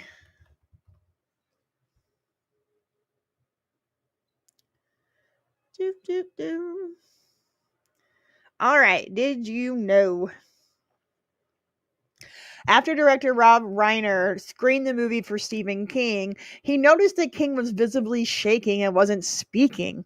He left the room and upon his return told Reiner that the movie was the best adaptation of his work he had ever seen. Well, there's your argument. If Stephen King thinks it's the best, it's the best.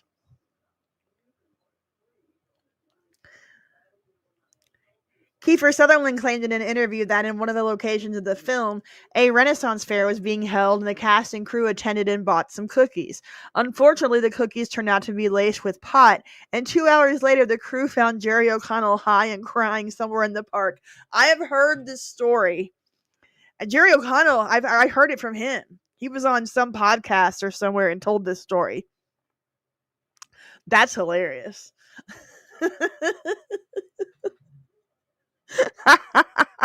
Ooh, Jessica!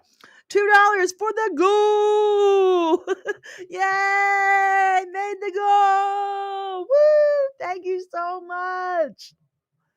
Amazing. Gemini, Gypsy, we're gonna have a stoner weekend next weekend.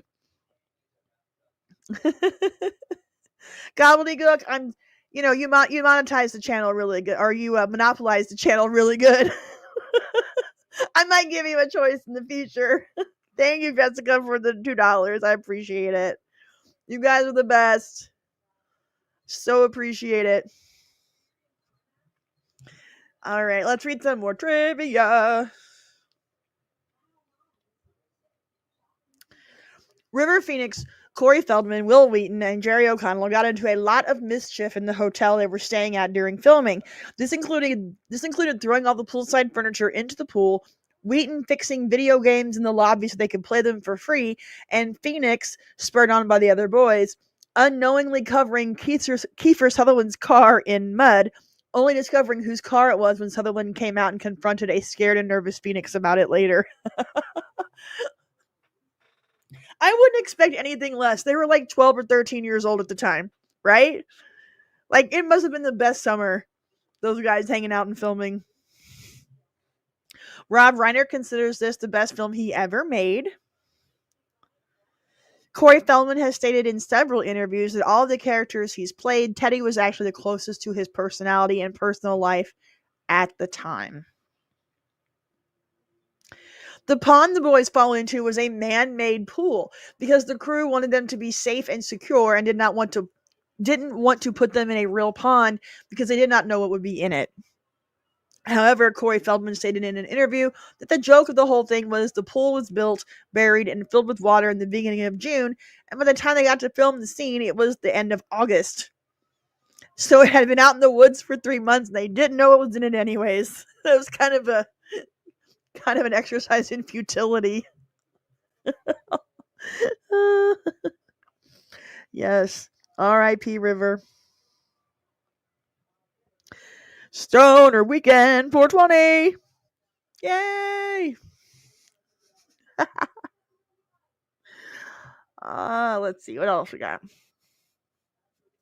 While practicing his lines, Jerry O'Connell was impressed that as an 11-year-old he was being allowed to swear. Sean Astin said that he auditioned for the role of Chris right after River Phoenix had done his audition.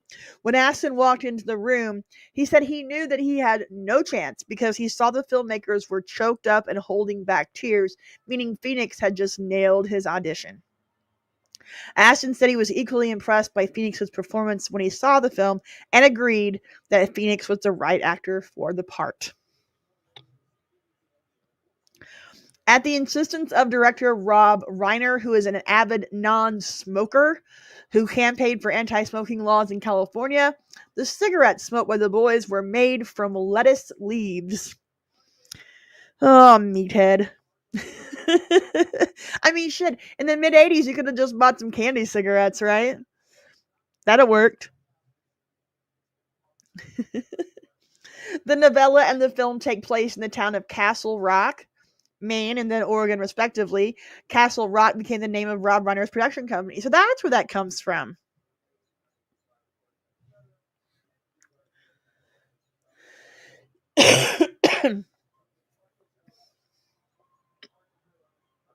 Looks like Rob Reiner had trouble casting the role of the writer. He first cast David Dukes, then going to Michael McKean, and then he finally settled on his high school friend, Richard Dreyfuss.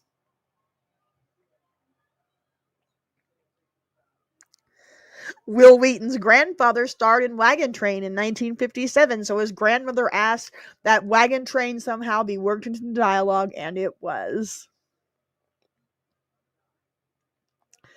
Love it. There's so much trivia with this. Yeah, Dreyfuss was perfect. Yep, those candy cigarettes.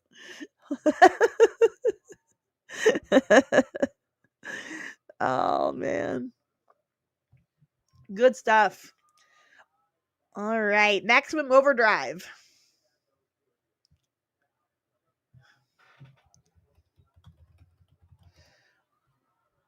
We'll watch we'll watch the trailer and then we'll go through the trivia.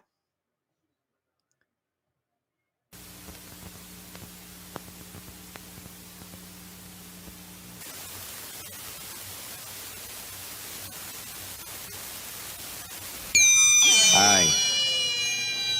My name is Stephen King. I've written several motion pictures, but I want to tell you about a movie called Maximum Overdrive, which is the first one I've directed. Wow. What's going on around here? So this one was the first one he directed. I did not know that. So he decided he was just going to put himself in the trailer. He looks straight up evil. Absolutely creepy.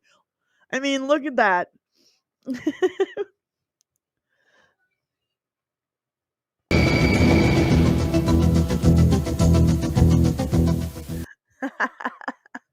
Oh, another Emilio movie. All right, let's do some Maximum Overdrive trivia.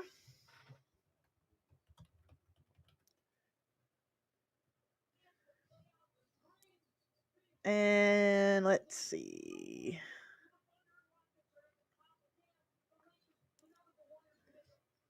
When asked why he hasn't directed a movie since this one, Stephen King responded, "Just watch Maximum Overdrive."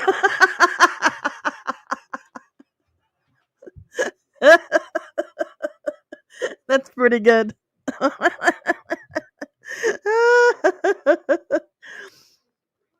Stephen King later admitted that he was coked out of his mind during production and often didn't know what he was doing.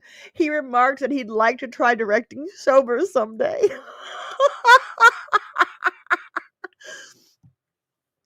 About a year after the movie was released, the Green Goblin truck was taken to Silent Rick's Towing and Salvage in Wilmington, North Carolina. The jaw, lower teeth, tongue, and tops of the ears were gone, and what was left was severely burned. John Allison of Wilmington saw it there and bought it. He sold it to Tim Shockey of Piketon, Ohio in 1987. Shockey displayed it in his video store, Uncle Jim's Video Land in Waverly, Ohio for several years until he sold the business. How fun! The truck sat in his backyard for about 20 years until 2011 when he moved it into his garage and started restoring it. He spent 2 years restoring the head, subsequently traveling across the US and Canada, taking it to horror and Comic Cons. How awesome is that? What a cool story. That is so good.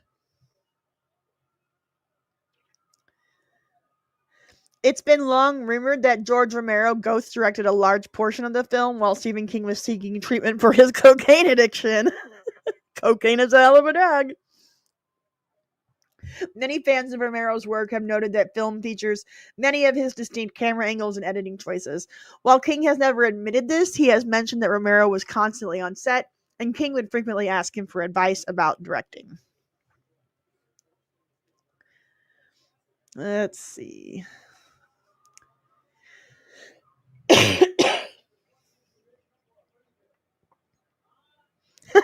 The Dixie Boy truck stop was a set constructed 10 miles outside of Wilmington. It was convincing enough that several truckers tried to stop in. Eventually, the producers had to put out announcements in local papers saying the Dixie Boy was just a movie set. Stephen King chose AC/DC to make the music for the movie.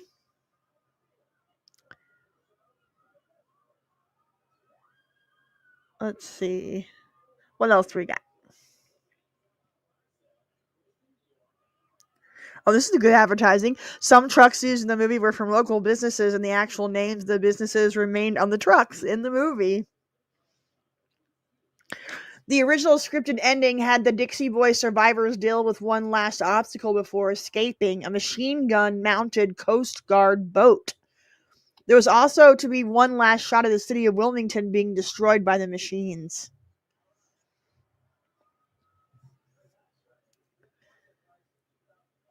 All right. The trailer for the film uses the John Carpenter Alan Howarth score. Howarth? I'm really bad with names. Uses his score from Halloween 3 Season of the Witch.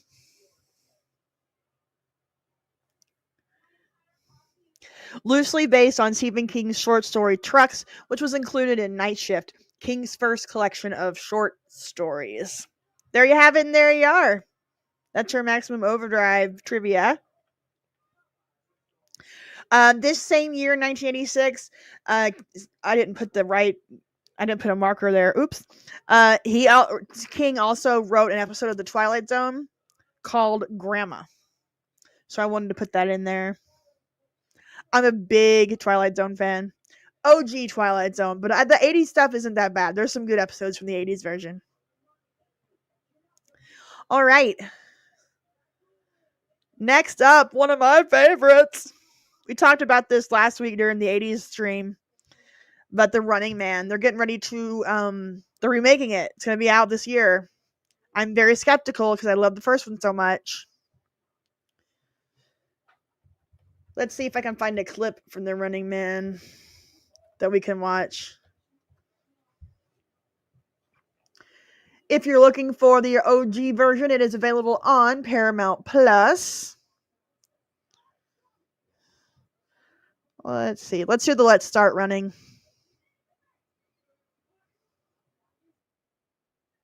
Yeah, I feel your pain on this, but I like Glenn Powell. I really do. He's one of my favorite.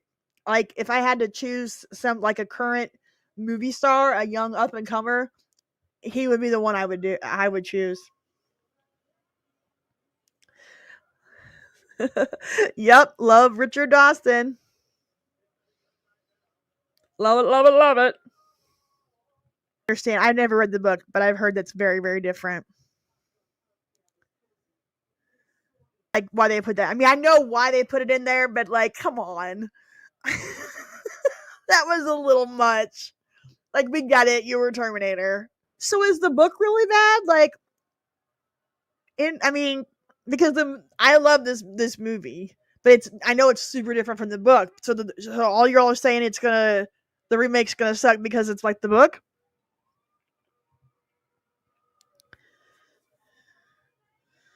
I just hope that the remake isn't like CGI'd to hell. Every movie these days just looks so fake and just doesn't have that film quality to it anymore. You can tell they're literally on a soundstage in front of a green screen. It seems so disconnected to me. So I hope they don't CGI the hell out of this, but I mean, I think I know. Obviously, that's what's going to happen. The story in the book doesn't need any CGI? Well, then that's good. Well, that's good. But even if they don't need CGI these days, they still use it. They don't even go on location for movies anymore, I swear.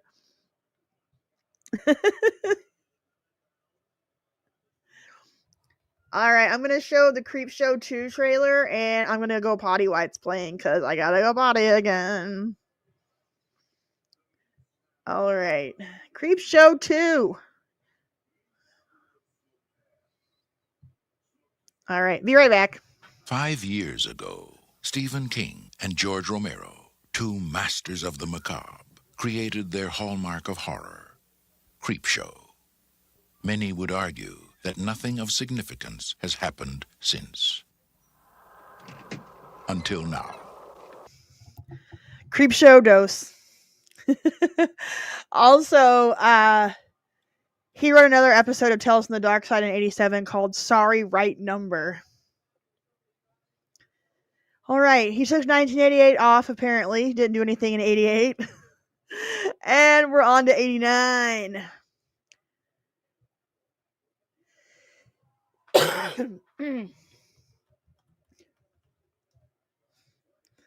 All right. Let's watch the trailer for Pet Sematary.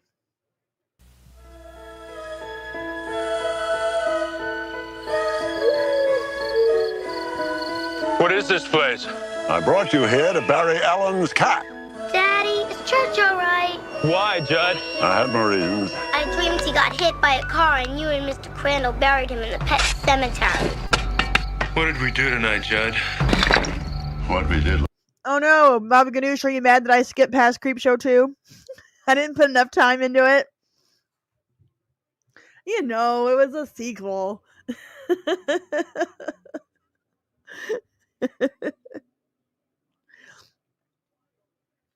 Yep, that's true. First one had Leslie Nielsen, second one had George Kennedy. A little Naked Gun connection. Ah! Herman Munster's right there. Look at there.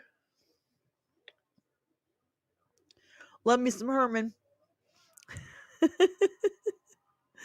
Well, I mean, it's number 2. I mean, I know it's different stories, but you know what I mean. You get what I'm saying. Come on. All right, I'll look up some trivia for Creepshow 2. I'll give my people what they want. Let's see here.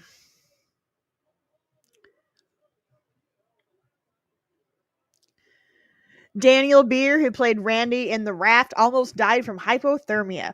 The water was so cold that his body turned green.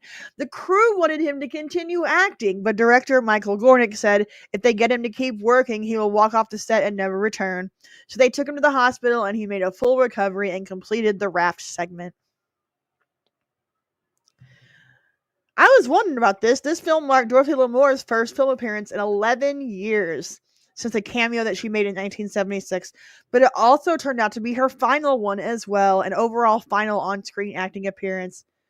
She lived to the age of 81, dying on September 22nd, 1996. Dorothy Lamore was like, yeah. She was, she was in part of those Bob Hope, Bing Crosby road pictures back in the 40s.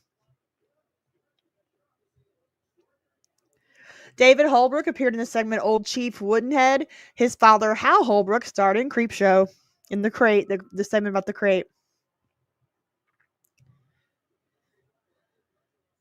All right, what else we got?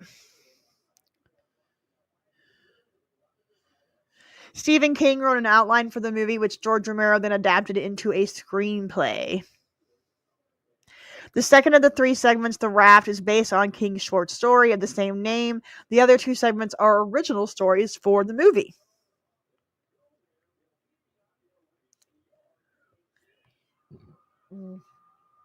Although the film consists of only 3 short horror stories and the wraparound animation story, there were, just like in Creepshow, originally 5 stories written. One of these, The Cat from Hell, was later used in Tales from the Dark Side, the movie. The other story originally intended to be in this movie was the Stephen King short story Pinfall, about ghostly rival bowling teams. Ghostly rival bowling teams.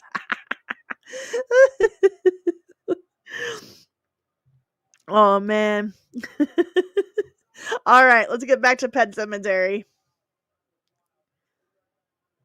Is church all right? Why, Judd? I had my reasons. I dreamed he got hit by a car and you and Mr. Crandall buried him in the pet cemetery. What did we do tonight, Judd? What we did, Lois, was secret. May the Lord bless you and keep you. Has anyone ever buried a person up there? May the Lord make his face to shine upon you. You're thinking thoughts best not thought out. Daddy's gonna do something really bad. You're thinking of putting him up there. Don't deny the thought hadn't crossed your mind. Come back to me, Gage. Come back to us.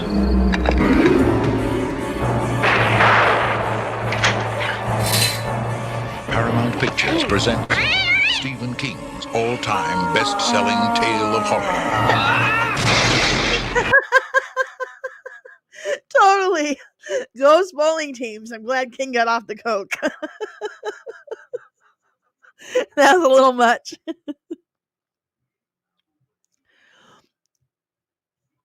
Oh. Yeah. I haven't seen this one since, I'd say, probably college. Oh my God. Pet Sematary. $20 super chat from Jessica Lee. Late because couldn't super chat for some reason, huh? Little fun fact about Maximum Overdrive. The ice cream truck plays an ice cream truck Bell version of King of the Road. There's clips on YouTube. Listen close. We can pull one up. Maximum Overdrive ice cream truck scene. Is it in the demise of the ice cream truck? Let's see, Maximum ice cream truck King of the Road. Let's see if I can see if it'll come up.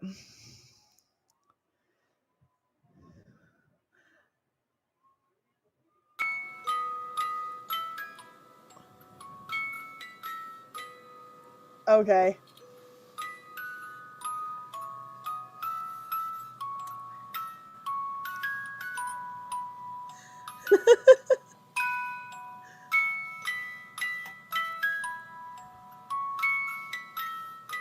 It's there. Room for rent, 50 cents. Got no cigarettes. All right. 1990. Tales from the Dark Side, the movie. Graveyard Shift, Misery, and It, the TV miniseries. 1990 was another big year for Mr. Stephen King. I think we should start with Misery because that is, I would say that's probably my favorite adaptation based on a novel of Stephen King. Like, I love Shawshank, but it's a short story, right? But I mean, Misery is unbelievable. And I mean, Kathy Bates was incredible. I mean, what a character. Annie. All right, let's watch. Let's see. Oh, it's available on YouTube to rent. Let's watch the trailer. Rob Reiner and Stephen King want to be the first to wish you a Merry Christmas and a safe and sane holiday season.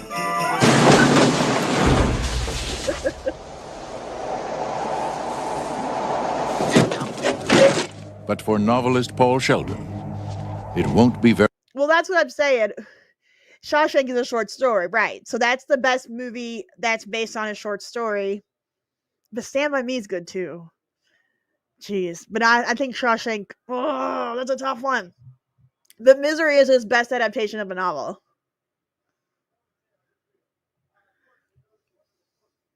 very merry at all. He's spending Christmas in bed. There is nothing to worry about.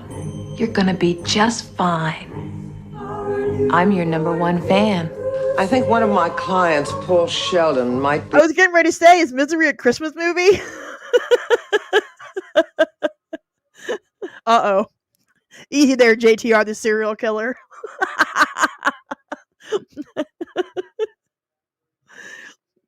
Yeah, I can't watch the hobbling scene. I literally can't. I can't. Like, eyes are absolutely covered during that. be in some kind of trouble. You mean Paul Sheldon, the writer? This year, My name is Annie Wilkes. One fan. he won't be going to any parties. Oh, Paul, I've read everything of yours. The Misery novels. I love them so. He won't be seeing any friends. They said he checked out last Tuesday. Isn't that a little strange? Paul, say hello to Misery. Misery. Yes, I told you I was your #1 fan. He won't be spending time with his family. Paul, forgive me for prattling away and making you feel all oogie. He'll have only one person to help him through the holidays. Catch this. Mwah! Annie Wilkes. What a poet you are. The presumption must now be that I think it's Lauren Bacall, is it not? His editor? I think that's Lauren Bacall. I could be totally just making shit up. I'm really good at that. Nope, I was right. Woo! Lauren Bacall.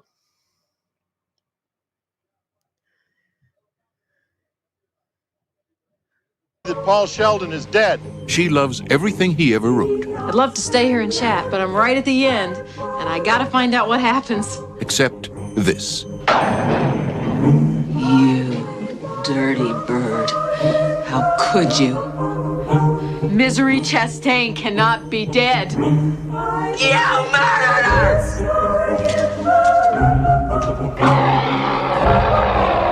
Yeah, I can see how it sounded like Holland Taylor. It's all right.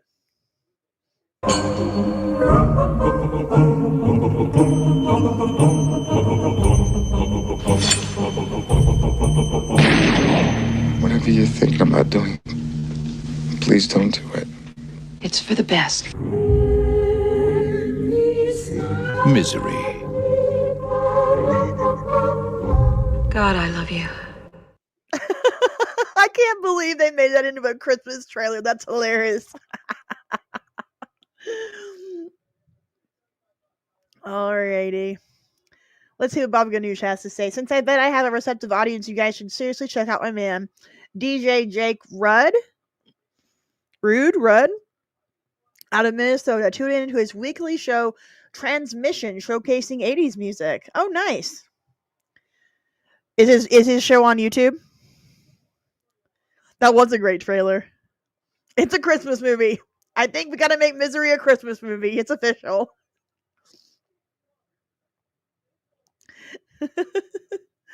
Let's get into some Misery trivia.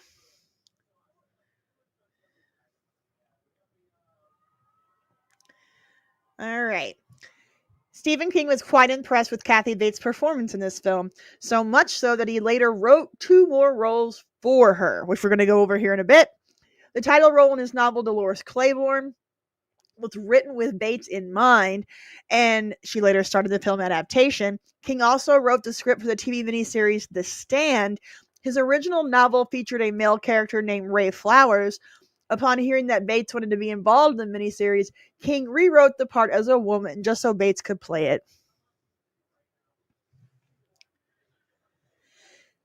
it. Jake Rude on Twitch. All right. Thank you for the recommendation. We'll check it out. I thought you said this wouldn't go 5 hours. Well, we are 2 hours in. We've made it to 1990. We're doing better than I thought we would. James Caan once showed up to the set hungover, and all the scenes he shot that day were unusable. Rob Reiner told Caan he had to do the scenes again because there was a problem at the lab.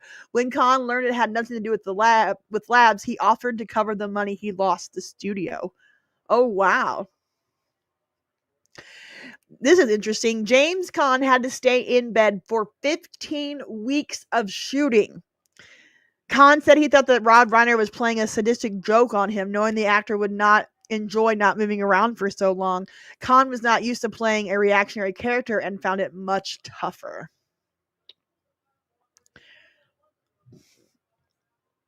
Jack Nicholson was offered the role of Paul Sheldon, but passed because he was not sure he wanted to do another movie based on one of Stephen King's novels after what he had experienced with Kubrick on The Shining. Interesting. Let's see here. Kahn and Bates clashed over their acting methods. Kahn believed in as little rehearsal as possible, while Bates, with her theater background, was used to practicing a lot. When she commented to Rob Reiner that Kahn was not attempting to relate or listen to her, Reiner told her to use that frustration toward her character. King was initially reluctant to sell the film rights to Misery because he was skeptical that a Hollywood studio would make a movie faithful to his vision.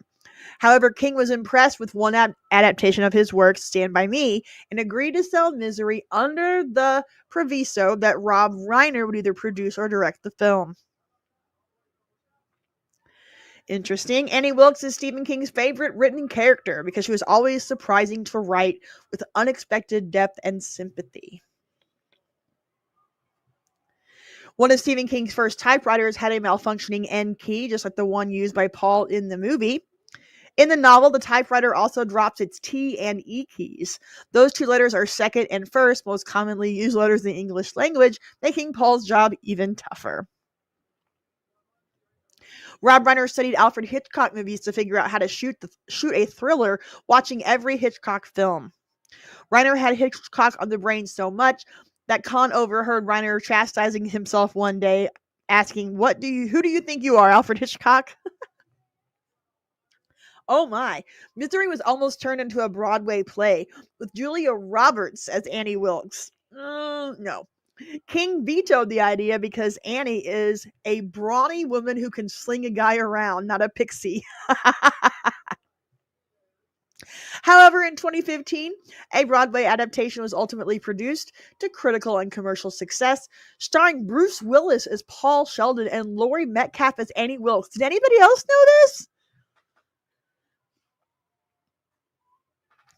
I had no idea they made it into a Broadway play with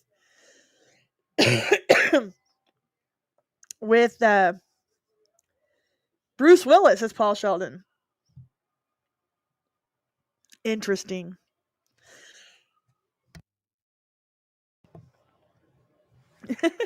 Yeah. Broadway with Julia Roberts would not have worked.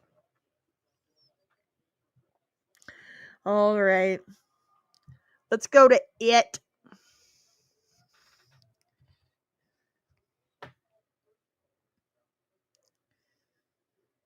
Let's see.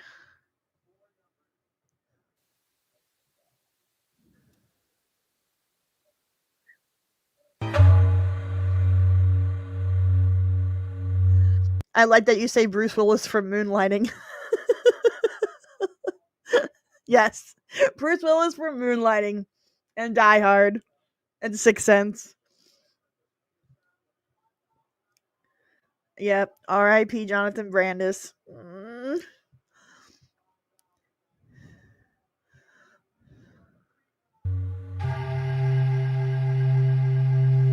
Hola. I hate clowns. Hate them, hate them, hate them.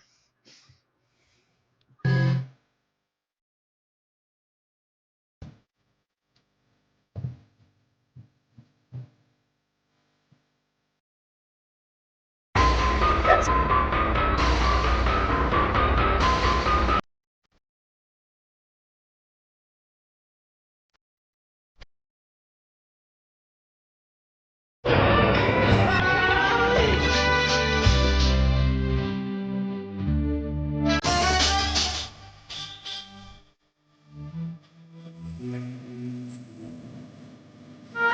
Yeah, Tim Curry was perfect. I still hate clowns though. Los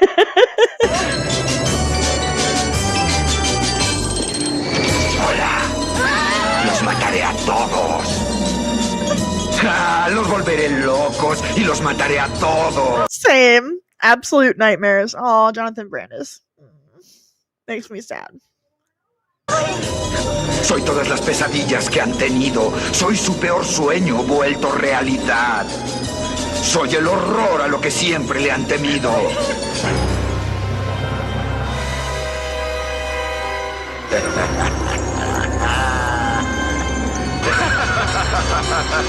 Pip, pip, Richie.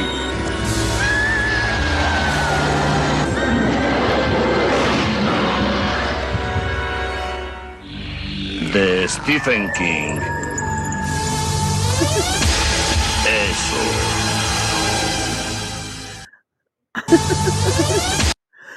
Oh my goodness. Creepy, creepy, creepy.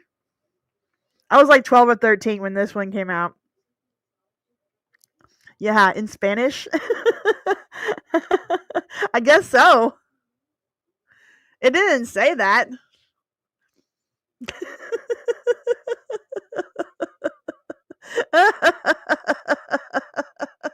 It didn't even. It does. Look, it does not say Spanish. Then it just happened. Okay, we'll have to watch the English one. I wanted to bring a little, second language in here.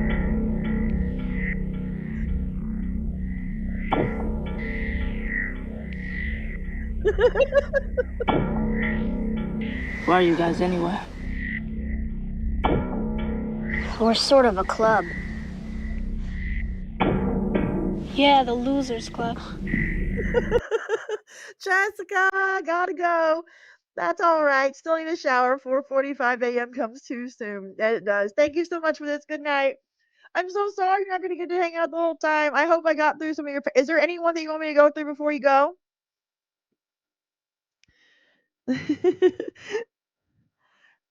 If you would like to make a request for one that we haven't done yet, I can do your request before you leave, if you'd like. Since this was your live stream.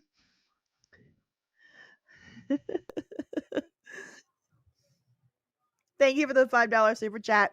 If there's one that you want me to get to, the Green Mile. Fair enough. That was going to be the last one that I did, so we'll do the Green Mile. Here we go. We're going to skip ahead to 99.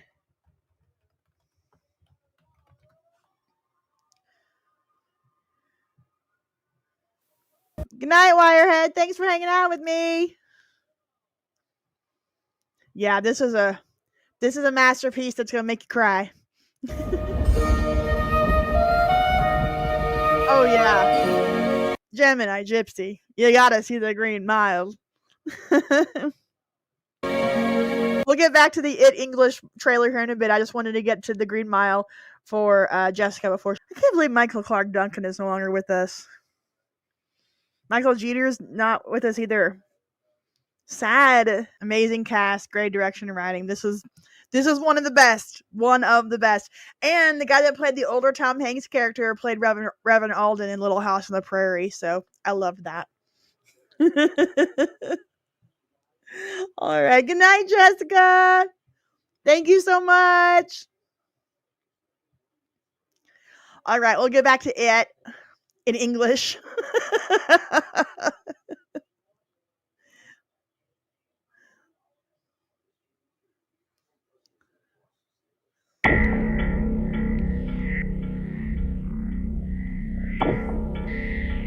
Of course.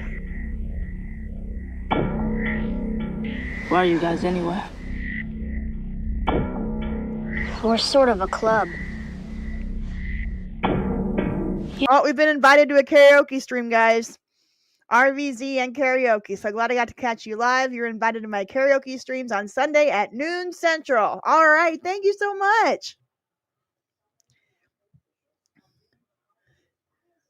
Yeah, the Losers Club.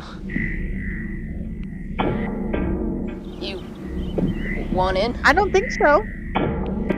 Yeah, I do. We just skipped ahead to the Green Mile for Jessica because she had to leave, and this was her live stream suggestion. This was her topic, so I wanted to make sure we got the one in that she wanted to see before she had to leave. I don't think I've missed Sleepwalkers. Let's see where I have. Make sure I didn't. It's a 92, so no, we haven't gotten there yet. We're getting there. Hey, we're 7 now. Lucky 7.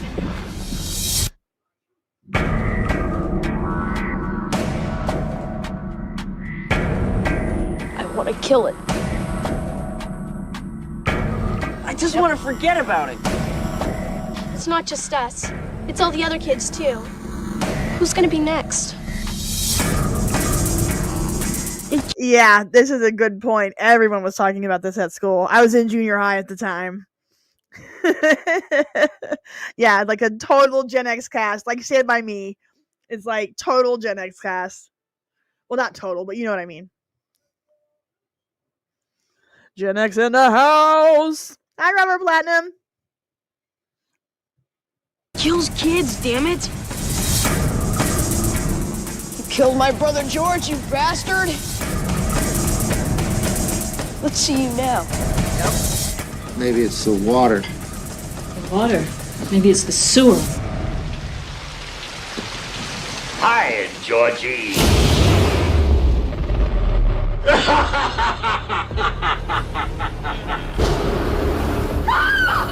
You're not real! You're not real! Was it Pennywise?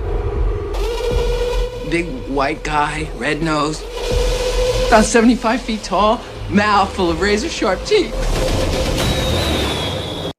Oh, Gemini Gypsy. Since we're doing shout outs, check out my channel at Planet Ambiance for some cool background music and awesome visuals. Awesome. Thank you, Gemini Gypsy.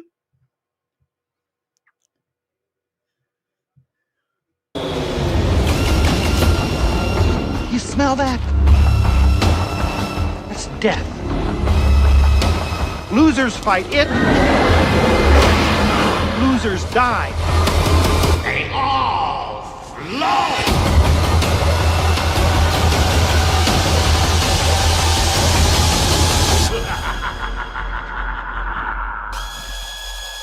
Did anybody watch the remake? I like purposefully avoided it.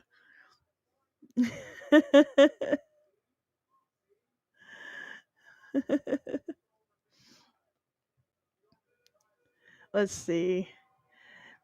8th grade for me. 90. Yeah. It'd have been 8th grade. 90-91 was my 8th grade year.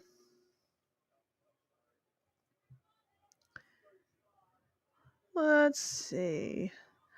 Let's see.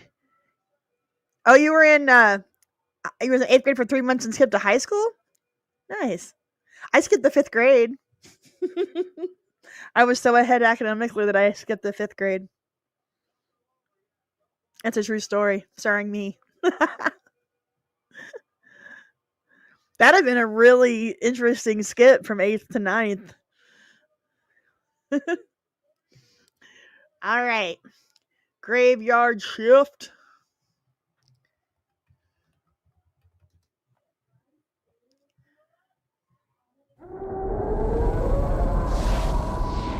Yes, John Ritter was in the original It.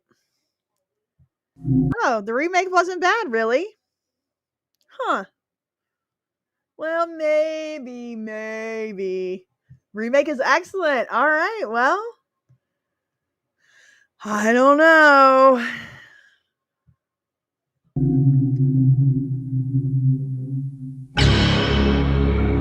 Stephen King invites you to venture deep inside the caverns below the old Bachman Mill. You're not thinking about going down in there? Where a secret lies long forgotten by any living soul. Just ain't no job worth this.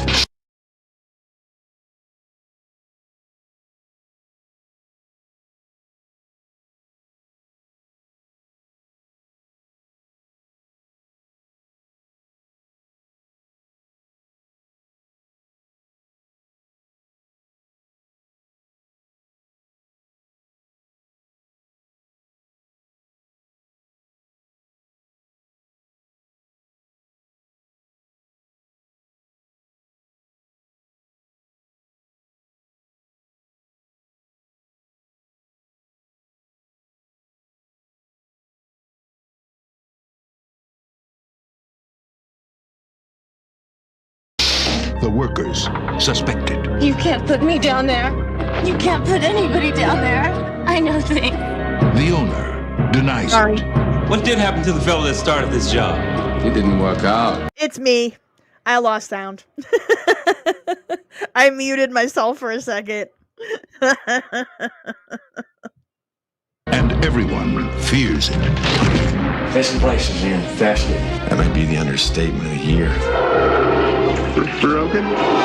Because one by one, it will devour them all. We're like shrimp in an all-you-can-eat salad bar, and that thing ain't stopping till it's full. Must be some other way out of here. It's blood! This isn't real. This is the new horror from the mind of Stephen King. I have not seen this one.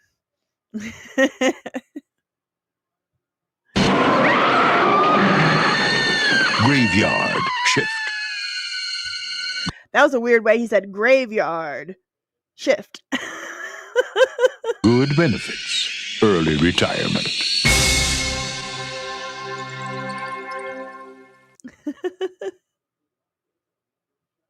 Yeah, I have not seen that one.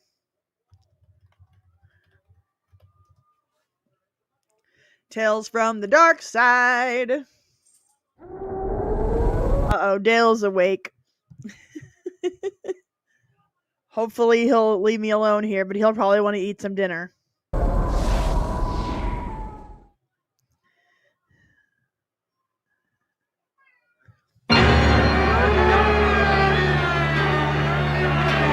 All right, guys, watch the Tales from the Dark Side trailer. I have got to go take care of my kitty cat. At BRB. As the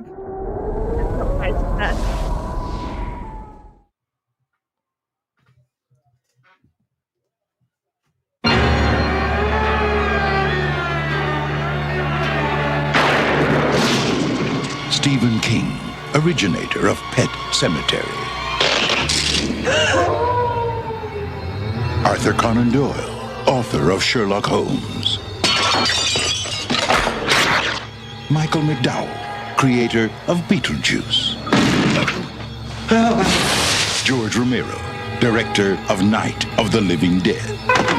Now, these four masters of everlasting horror bring to the screen four tales of overwhelming terror. I warned them, but they wouldn't listen. Tales of diabolical fate. You promised you'd never tell! Tales of ghastly revenge. Grow, oh light. Yeah, I love this series. I don't think I've ever seen this movie.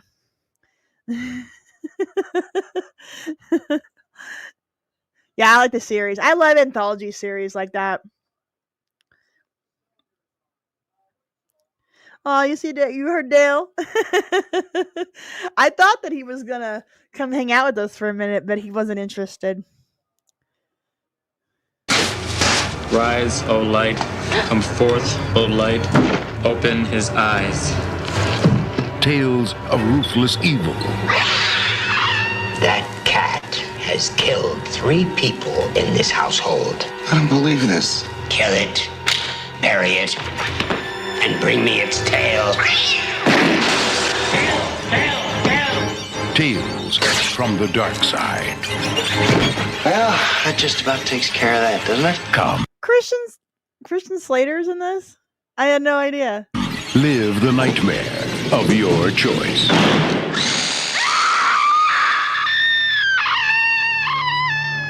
Tales from the dark side.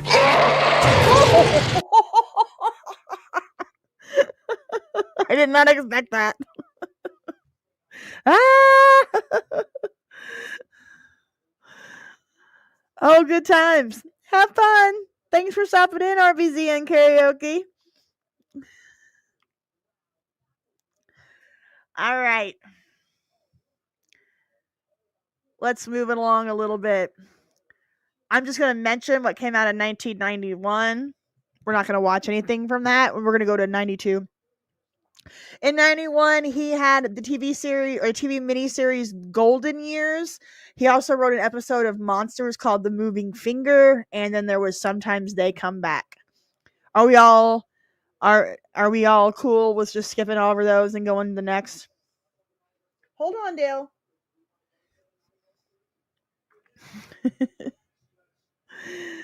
Yeah. I don't remember Golden Years, to be honest. Bye, Dash. Have a great night. Thank you for everything. Appreciate your support. Golden years, golden years. Yeah, like the David Bowie song. I don't know. All right, well, I'll bring it up here. Dale's wanting some food.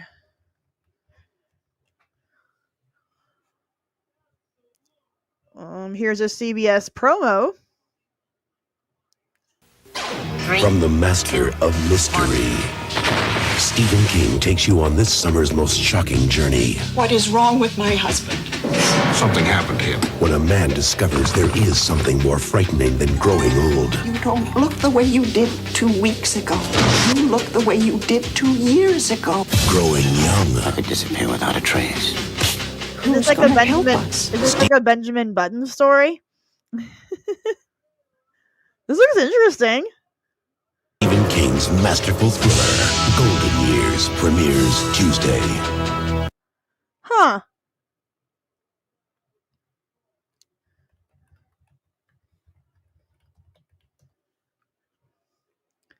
All right. Gonna see Dale. Hi, booby goats. We have a millennial or a zennial up in here. How's it going? Yep, this is CBS. All right, watch. Sometimes they come back. I'll be right back. I gotta get Dale some food.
Is that Tim Matheson? Yeah, Tim Matheson. Yep, Dale is up. You want to see Dale? All right, he's eating his dinner right now. I'll go get him in just a minute when he's done eating.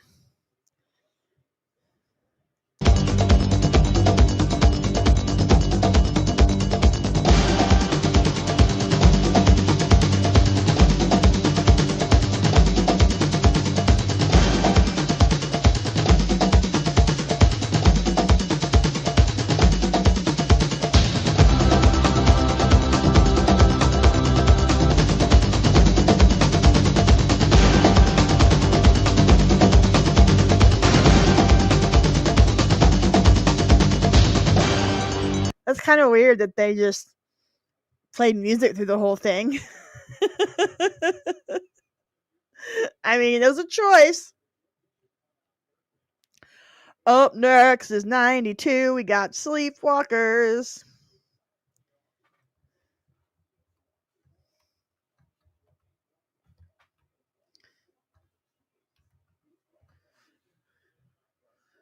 Alrighty. Man, I haven't seen Sleepwalkers since high school. Let's see, you can rent it on YouTube, it looks like.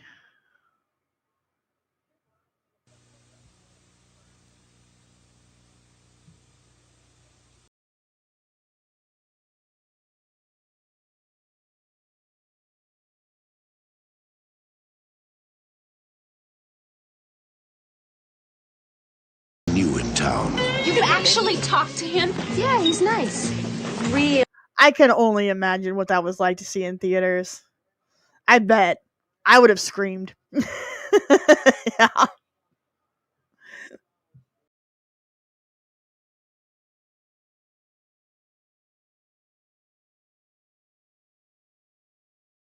In Ohio must have been sorry to lose such a creative young man. The parents all trust him. He's utterly charming. But nobody really knows him like his mother. You cannot be in love with this girl, Charles. You don't know me, Tanya. But I want to. Behind their smile is a secret. Hi. Come in, Tanya. I have something for you. I don't know who you are, but I know you're not who you say you are. Behind the secret is a hunger. Does it have to be her? And behind it all is the imagination of Stephen King. Somebody help me, please! He killed one of my men. He was scared of a cat.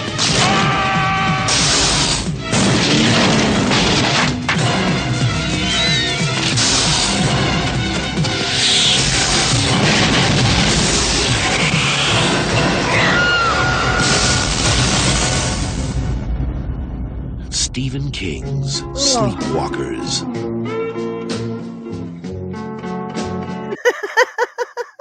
Toonses. I remember Toonses.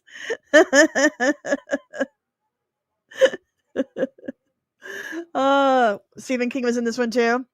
Yeah, he makes a lot of cameos, doesn't he? I promise, dear, we'll come up and say hi in a minute.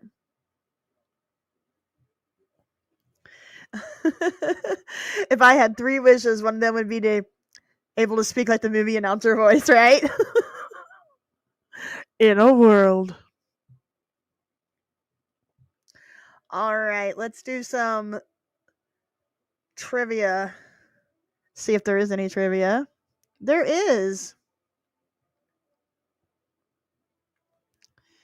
Lyman Ward and Cindy Pickett, who played Tanya's parents, were also married in real life at the time of filming. They met when they appeared in Ferris Bueller's Day Off, where they also played a married couple. I never made that connection. It was the same parents from Ferris Bueller. Both Mick Garris and Matt Janamick are allergic to cats. Wow, as revealed in the recent Scream Factory Blu-ray release. Janamick didn't reveal this to anyone until right as the film went into production. Oops. According to director Mick Garris, Stephen King's wife Tabitha wrote a treatment for a sequel that would have involved a women's basketball team.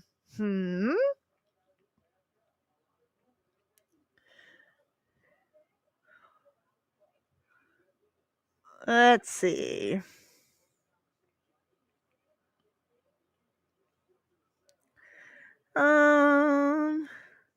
Yeah, that's about it on that one. This is the only film that has Stephen King and Clive Barker in the same scene. And there you have it, and there you are. Oh, yeah, and then there's a cameo from Mark Hamill, uncredited, plays Sheriff Jenkins in the very first scene. All right. Let's see. Sleepwalkers was not a thing I watched. I was a bit of a purist. His books were better than when he wrote a story directly for the screen. That makes sense. That's fair.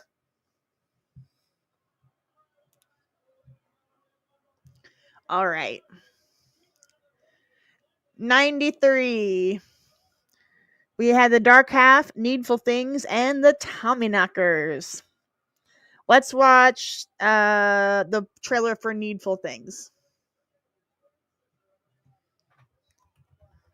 These, I gotta be honest, weren't my favorites. This was not my favorite era of Stephen King. That's just me. I like the earlier stuff from the 80s. It's not that I hate it. I'm not a hater.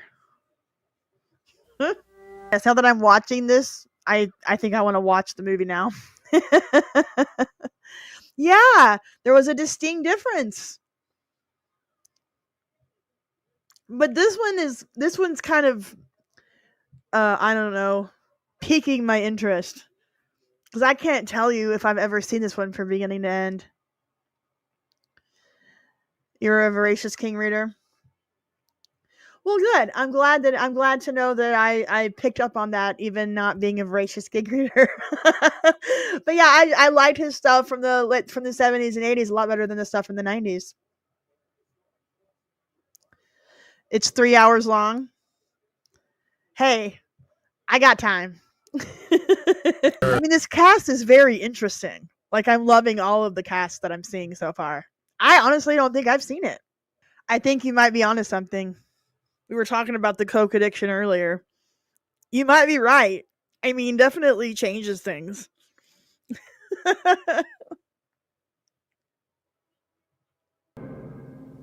Yeah, I think I might need to watch that.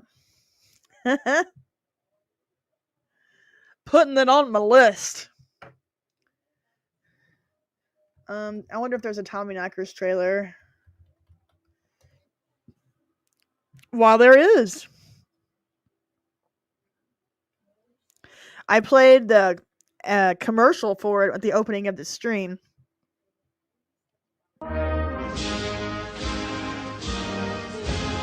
From the best-selling novel by Stephen King, Haven, a sleepy New England town whose patriotic spirit is alive and well. Tommyknockers knocking at the door. But lately, another kind of spirit has been knocking at Haven's doors. Tommyknockers knocking at the door. Something is happening here. 2 disappearances. No, it wasn't the cola. We were talking about it earlier. When he had a major problem. He had to go into rehab. This is in 1 week. That's more than a coincidence. All my years in the force, I've never seen anything like it. Something unearthly. I'll go check on Dale while this plays. Change everything. What's it like, this feeling? Let's experience it together. Something evil. Something is happening to you. Something's happening to this town. And I'm telling you, it has something to do with that thing in the woods in there. There are those who believe. We are about to reach the final phase. There's something there, all right. And that something has made the whole town go to hell fast. There are those who deny. Whatever this thing is making you, whatever the hell it's doing to you, it's not good, Bobby. Are you ready to become one voice that will soon be free? There are those who refuse to give in. I'm so sorry that Dale is now outside. He had to go potty. So he'll be back in a minute. I promise we'll see Dale before the stream ends. I brought him in over a few minutes ago. I brought him in, but he was gone in like a few seconds. Shame on you, Bobby Anderson. Shame on you. You got nothing to fear of. One voice. One voice. You're like a vampire. You and your precious Tommyknockers. From the world's undisputed master of horror comes an extraordinary tale of terror. Join us.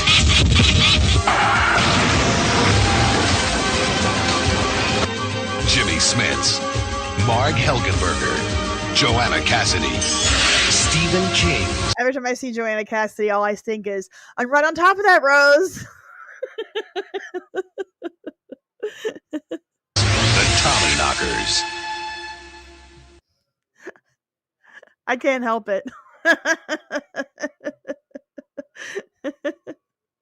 All right. Get into a big year here. You know what? I should have brought up my interview with Corin about The Stand. I might do that while we're watching the trailer. For those of you that don't know, Corin Nemec was on a live stream with me a couple weeks ago. So let's watch the trailer and I'll bring up that interview. From Stephen King, the master of suspense, comes his all-time bestseller. Containment breach! We've had a major containment breach! Use the manual gate override, Cassian! Do it now! Cassian! You have to close the gate! A deadly virus released by a government mistake. A frantic military willing to stop at nothing to cover up the terrible truth.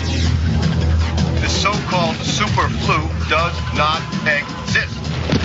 What did you do? What did you people do? As the plague sweeps out of control, a nation erupts, society crumbles, the end is here. The monster's here! The darkman's here! Now, all that remains, the demon, the prophet, and those chosen to survive. Drawn by dreams of an old woman, Be coming along to see me, won't you, Larry? the chosen ones stream to Colorado to find their dreams are real. Help us to be true, dear Lord. Help us to stand.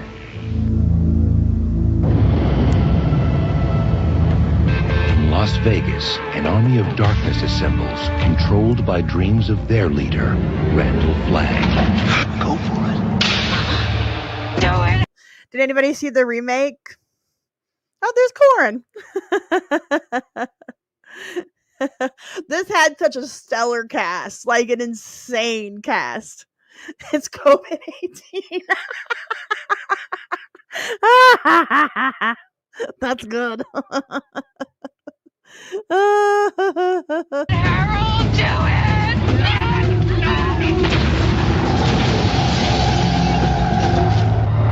Time to make your stand. The ultimate stand against the forces of evil. Yeah. COVID-94.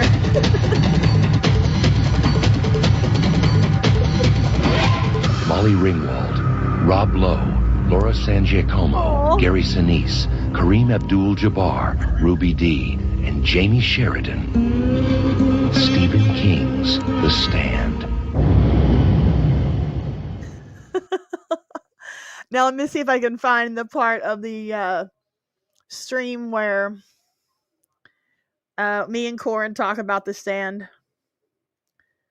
I gotta find it. And Totally. like, I mean, you had some Gen X, like, oh, here we go. I was right there. Look at Ended me. up on the miniseries The Stand. Very heavy. Yeah, That is and then wow. the third hiatus, which unfortunately turned out to be the long hiatus, I lined up a wonderful movie of the week, a sci-fi movie called Life Force Experiment with Donald Sutherland. Ooh. And yeah, it was great to work with him, and a really heavy project as well for me as an actor. It was We're getting a there. pretty intense role, but you know, so I just kept that going, and then after I did the Life Force Experiment, I ended up on the miniseries The Stand. Oh yes. You know, playing Harold Lauder, and that miniseries, man, what a blast! I mean, 5.5 months in Utah, in Salt Lake City, was interesting. Yeah, I was getting ready to ask because I used to live in Orem, like right where you shot all of that, and it's a great area. Yeah, it was. You Great know, Salt Lake time. City is back. I mean, I guess back in the early '90s. I don't know what it's like now, but it was a strange place, man. Well, yeah, I'll have to say. it's very heavily Mormon. Yeah, which is fine. You know, which is it totally was great, just but it's just a different culture. It's just different, a different different you vibe. know, a different world, and but it was an interesting place to be. So you had an incredible cast in The Stand, and Totally. like, I mean, you had some Gen X like legends with Molly Ringwald and Rob Lowe, and you got to, I mean, just, you know, and then you got to work with Gary Sinise and all that. I mean, what an incredible experience. So how did you get into how did you get cast in The Stand? Did they seek you out, or did you audition? No, I auditioned for that, and I was oddly enough, I also was like just getting over the flu, which I rarely ever got sick, you know, in my life. I still to this day rarely ever get sick, but I got hit hard by it, and I had this big audition for this miniseries, and you know, Stephen King and Mick Garris directing it, and I remembered that I had auditioned for Mick Garris for the movie Sleepwalker, and I was like, I thought I just nailed Sleepwalker. I was like, this role is mine.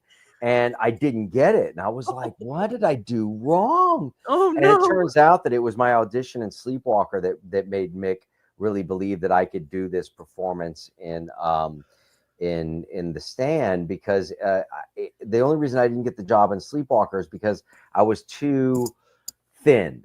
Oh. and very strange was the breakdown for The Stand. When I read the character breakdown, this somewhat overweight, heavy set, pimple faced guy, I was like, oh, here we go. I'm going to go audition for Mick Garris and another Stephen King project and not get the role again because I'm too thin, But I really understood who this character was, and Stephen King himself was like fighting Mick Garrison about bringing me in to audition me. He was like, really? No, this guy's totally wrong. But fortunately for me, they had auditioned a bunch of actors who fit the character description, the physical description. Right. And they had auditioned. From what Mick told me, they auditioned actors in LA, in Miami, in New York, in Chicago, even in San Francisco, whatever. Apparently they went, maybe they just wanted to travel around and have a good time, on the dime of the network. But they didn't find anybody that Stephen or Mick felt like, got the character, understood the character. And the character also goes through a bit of a transition, even in the book, where he kind of slims down a bit or whatever. Right. But I went in and I auditioned for it, and unbeknownst to me, as soon as I walked out of the audition, Mick and Steven had a very quick discussion, and Mick was like, see, I told you he could do it. And he was like, You're right. Okay, you're right. He totally gets the character. Yes. And so I got cast very quickly for that. And I was beyond stoked because it was my first time playing not just kind of a villain, but more of a character actor role. It was like something so outside the box for the other performances I played, like the lead actor who's the victim, who's all distressed and all this, or the lead actor who's like, hey, the cool guy in school and whatever. It was my chance to play the quirky, odd, darker character, and it was a career changer for me. I got to play a lot more offbeat roles later on after that. All right, there you go. That was what Corin had to say about The Stand. He was really nice. And no, I'm not wearing the same shirt. I was wearing my Rocky shirt in that interview, and tonight I'm wearing a Pink Floyd shirt. Oh, Jimmy, Super Chat 1999. Thank you so much. Yeah, I was saying earlier, I love the old King better than like the 70s and 80s King. 90s, he changed a lot, and then now I can't. I'm not really a fan of his current stuff, but yeah. Yeah, that's why we had him on. I'm going to try to get more on here as the channel grows and everything. But yeah, he's really, really nice. We follow each other on X, and he's a really nice guy.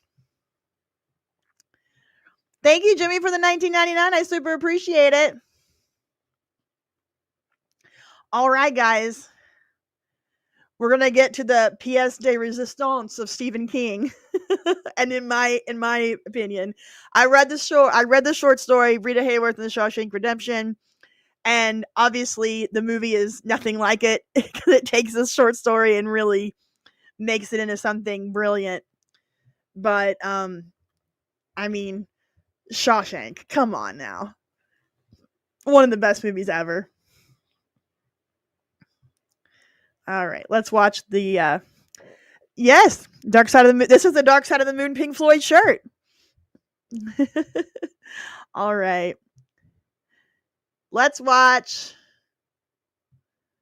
some Shawshank trailer. Let's see. Hold on. I gotta find it here. Share screen. There it is. All right. Shawshank. Ladies and gentlemen, you've heard all the evidence. I submit that this was not a hot-blooded crime of passion. Consider this. A revolver holds 6 bullets, not 8. That means that he fired the gun empty and then stopped to reload. By the power vested. Absolutely. I mean, they added so much to it and definitely improved it. I completely agree.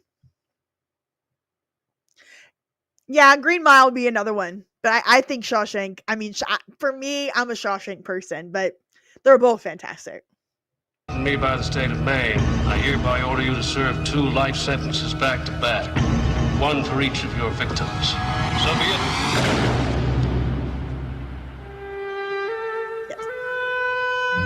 Send you here for life? I could go to Ohio and go to the Ohio penitentiary where they filmed this. I've considered it. That's exactly what they take. I believe in 2 things.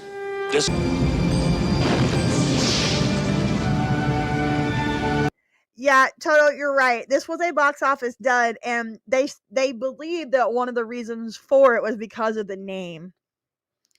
It just didn't make any sense to anybody. Plus, 94 was like an insane year for movies.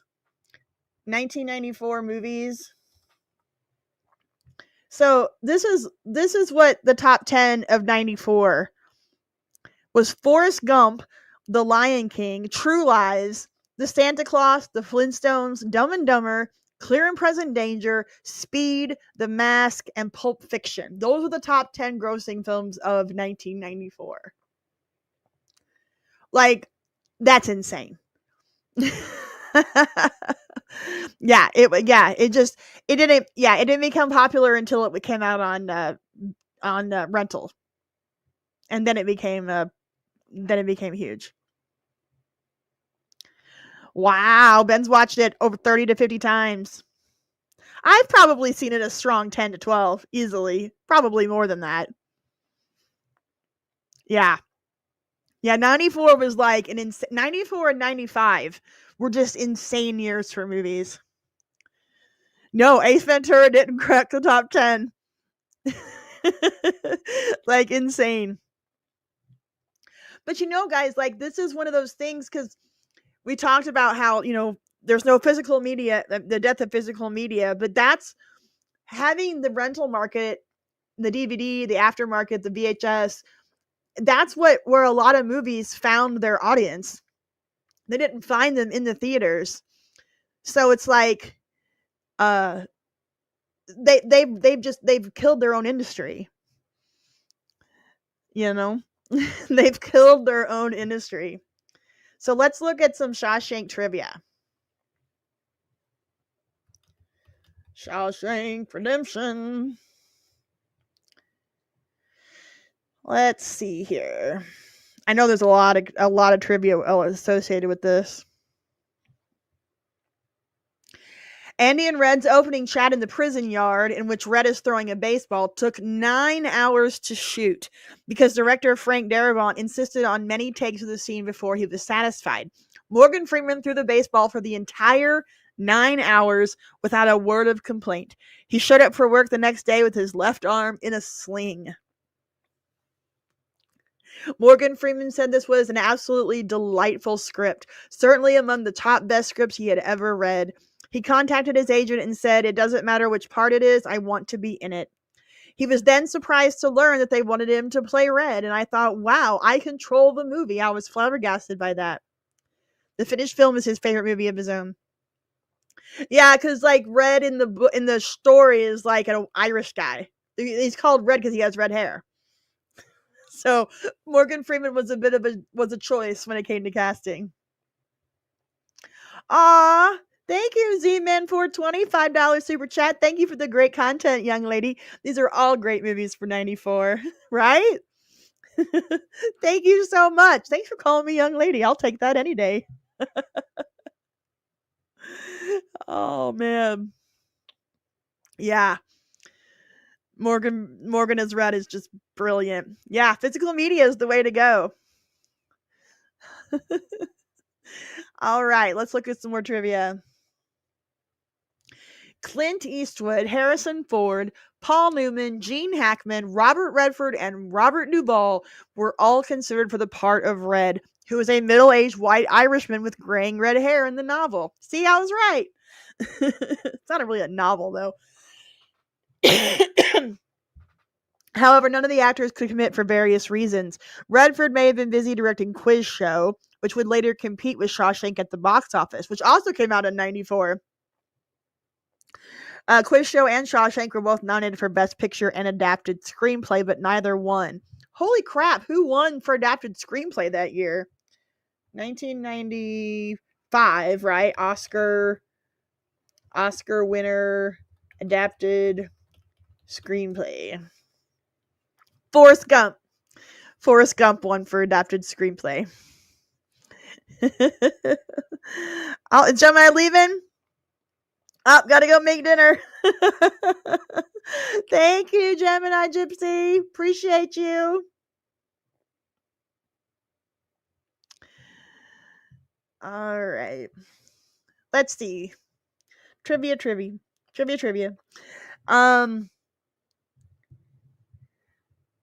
Okay, it was Castle Rock producer Liz Glotzer who ignored the racial specification and suggested Morgan Freeman to Frank Darabont for the role because of his authoritative presence, demeanor, and deep voice. Red's reply, maybe it's because I'm Irish, to Andy's inquiry about his nickname, was kept in the film as a joke. I love that. And I mean, Freeman's narration and voice is what is like the heart of the film, right?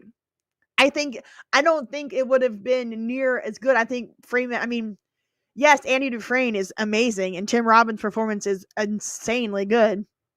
But Freeman's narration, I can't imagine the movie without it. You know? Yeah, Freeman made the film. Stephen King never cashed his $5,000 check for rights to the film. Several years after the movie came out, King got the check framed and mailed it back to Frank Darabont with a note inscribed, "In case you ever need bail money, love, Steve." To prepare for his role as Andy Dufresne, Tim Robbins actually spent some time in solitary confinement. He asked to be locked in solitary for a while to get a feel for it, although he knew his experience wouldn't be the same because it was voluntary. Yeah, that is true. That is true. That's great. Best miscasting ever. All right, since we're talking about Shawshank, I'm going to tell you guys a secret about me that you probably don't know. Are you ready for my secret? This is I'm gonna get a little vulnerable with you all here for a minute. Wow, my heart is beating fast because I'm gonna say it out loud, and I don't know if my channel members want to hear it. Woo! All right. In 2011, I got caught up in a case, a criminal case that had to do with pot. I rented a house for my brother, and my name was on the lease, and he got caught growing some plants. And so it was a big old ordeal. I fought it for years. But I ended up going to prison for 4 years before my case was overturned and I was released. So I did 4 years in a maximum security women's prison over a pot charge that wasn't even legit. So there you go. There's that little fun information about me. Yeah, it was some serious BS.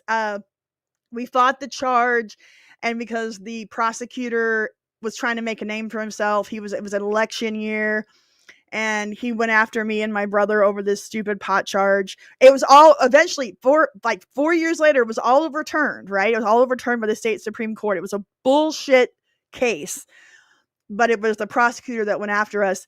And I have never even been I never even had, I know, right? Didn't see that coming. Did I keep journals? Actually, I didn't go to prison until 2013 because I fought it for 2 years. And then I ended up getting sentenced to 15 years, 2 15-year sentences. I had never even had a speeding ticket before. So I had never been in trouble in my life. I got sentenced to 15 years. My brother got 22 years. And then like I said, it all got overturned. But yeah, so I was in from I did keep journals. I've never opened them up. They're all in a box. And I was in from 2013 to 2017. So yeah, and while I'm in, like, all of these states are legalizing, right? And now the state that I live in is totally legal. Totally legal. So, yeah. 15 years and 22 years. My brother was a gunsmith, or was a gunsmith, and he had a gun in the house that was all up in parts because he was working on it for a client, and he got an extra 7-year weapons charge. Yeah, they treated weed like fentanyl or heroin back then. Yeah. Yeah, 4 years for weed, exactly. The half-baked scene really came out, yeah. Yep, Missouri. So, yeah, maybe someday I'll show you. My case was in, like, it made the Huffington Post. It made, like, we did an interview with the Huffington Post, and we did an interview with, it was over in England, the Daily Mail, maybe.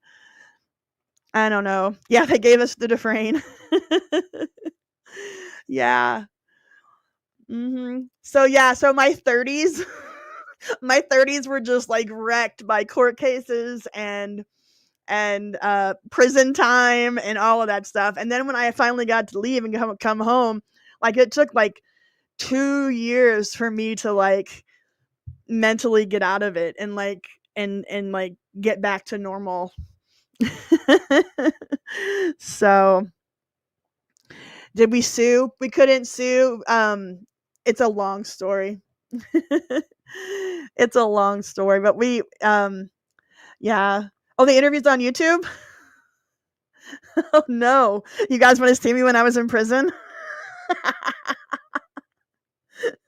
Maybe I should bring that up on our stoner weekend next weekend.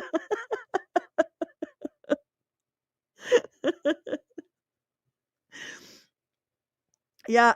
Yeah, I did some interviews while I was in prison, so yeah, we can watch them if you want. Oh, thank you so much. Yeah. Yeah, it was all overturned. Yeah, the state Supreme Court overturned it all. You want to see the interview? All right, let me see if I can find it real quick. Let's see here. Now, remember, I have my I look a little different. Hold on. I don't know what these videos are. I've never seen these videos. They offered There I right off am. the bat 10 years in prison. We declined it. In Missouri, there is a statute called Section 559, which is a 120 shock or 120 treatment statute, which is designed for first-time offenders. You will go in for 120 days, and then the judge can let you out. Now you can see why I had to get my teeth changed. And then you get a probationary period. And if you don't get in trouble, then you're done. Or you can have a backup sentence. If you do get in trouble, you can come back for 5, 10, 15 years. So they offered us. So there I am in my prison khakis. That's basically what you're doing. Looking good. Yeah, this was 2015, so this is 10 years ago. It was 12 Yep, years. the dimples. We kept going to different court dates, and So, yep. So my interviews are apparently on. Yep. Man, I have a lot of videos on here. I have never even looked at this, to be honest. Yeah, I love this. Could do a trailer for it. Yeah, at a time where pot was still illegal comes the story of a girl who went to prison for putting her name on a lease. That's exactly what happened. Ooh, that's a picture of me from, like, I'd say, like, 2010. I was, like, 32 when I took that picture. I was a cutie pie back then. All right, we have gone way off the rails here. I'm sorry. I just had to share. Whenever the prison movie comes up, I'm just like, all right, I'm going to tell him. Oh, thank you guys for your support. I appreciate it. All right. Let's get back to the plan here, what we're supposed to be doing. Absolutely, said by my brother. It took a crazy turn, I know, right? Yes. I am a victim of the politics and war on drugs. That is 100% sure. True. So it's really nice to be able to sit here and just smoke weed on camera and be like, whatever, suck it. Okay, I'll go get Dale. Hold on just a second. Let me see what's up next real quick. I will show you the trailer for Dolores Claiborne. I'll go see if I can find Dale. 95 was the year I graduated from high school. All right. Dolores Claiborne. Be right back. I'll see if I can find Dale. Yes, I am single. Thank you for asking. Yep, it's legal now. Thank God. Thank you, Tony. I appreciate that. Did my brother do okay? Yeah, he's fine. He actually lives 2 houses down from me. He's my best friend. And yeah, we're it was very difficult once we got out. It was the world had changed so much. I mean, cuz that's when all I don't want to get into politics, but the world changed a lot in the 4 years we were gone. So, yeah. All right, here's Dolores Claiborne. I'm going to go see if I can find Dale. I'll be right back, guys.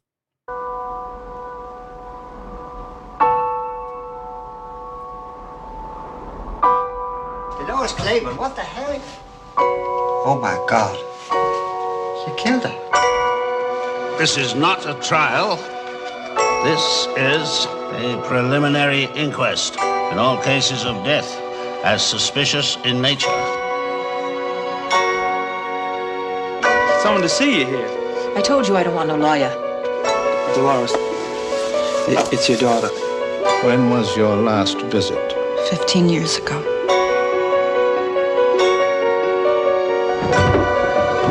I didn't kill her. I'm so sorry. Dale's still out running around having fun. I live in a state where weed is legal too, by the way, now. Yes. That's the one thing that I learned about being in prison was that, you figure out who's really important in life and what's really important in life, and family is like top of the list. Aw, thank you. So I promise Dale will make an appearance at some point, but Dale's an indoor-outdoor cat. So he's outside right now. He's chilling. He's running around playing. Oh, I'm getting hit on. I'm in Missouri. We're a long, long way away. Recently widowed 5 years ago, looking for a new relationship. I gotta be honest, like after I got out, like even I'm having a really hard time with that kind of a thing. Like the whole relationship or like dating. I don't know why. I went through such a trauma that it just, I don't know. I'm just not there yet, but maybe I will soon. So is my dog named Chip. I should have gotten a dog named Chip. But yeah, I don't know. Maybe someday I'll get back to the whole dating thing and relationship thing, but I'm still not ready yet. I don't know why. It just changed. My life changed so much, and I don't know. It was weird. I almost feel like that ship has sailed kind of a thing. Because I was in prison all through my 30s. So the decade where I was planning on trying to find someone to settle down with, it didn't work.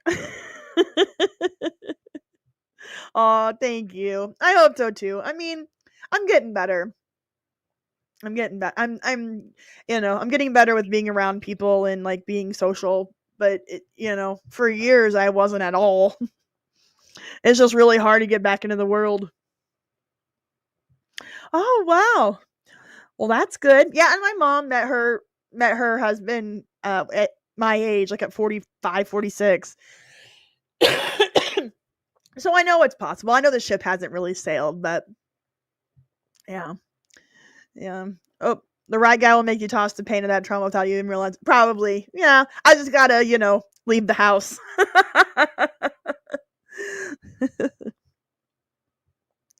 Let's see.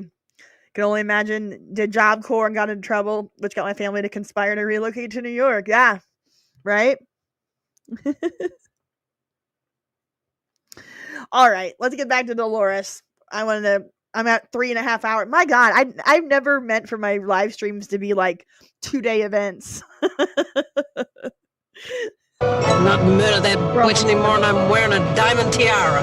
We need a piece of your hair, Miss Claiborne. Take what you want. I ain't doing any beauty pageants this week. That is the last guy in the world you want to make an enemy out of. Motive, money. I ain't making one. I'm keeping one. Eyewitness testimony. What is that supposed to mean? A documented history of threats. You gonna tell me you don't remember him? Selena. We've met before, Miss St. George. I was the investigator when your father died. No! Maybe we should finish what was started 20 years ago. You honest to God don't remember, do you? I remember you hitting him! Yes, boundaries are necessary. Very necessary. 48 and single, haven't found the right girl. I know, right? Same. Haven't found the right guy. See, I ain't complaining of 2-day events. It's like WWF events of rated R and Attitude Era. Right on. I just get to going and it's like, let's just keep going. My blue eyes look at me there. Oh, thank you. I need to drop about like about a solid 50 pounds would probably be helpful.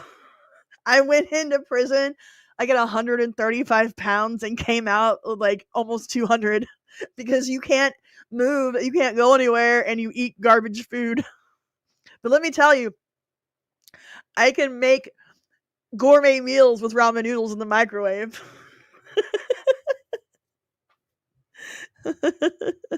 Oh, thank you.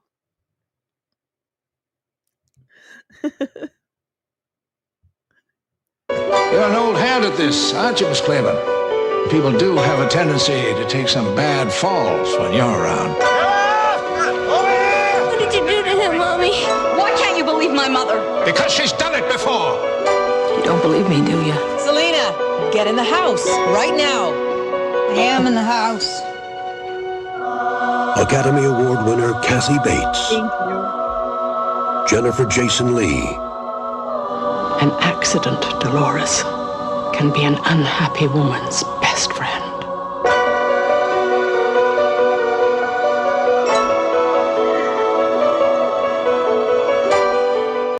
I was thinking about making a series in my members only section about losing weight. And I was going to do like workouts to like 80s workout fads, like Sweating to the Oldies and Jane Fonda, 8-minute abs, buns of steel.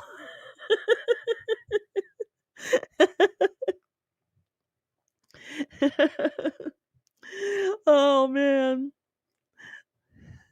I won't rush. I promise. All right. Langoliers. We're getting close to being done, guys. Let's try not to get it in Espanol this time. What's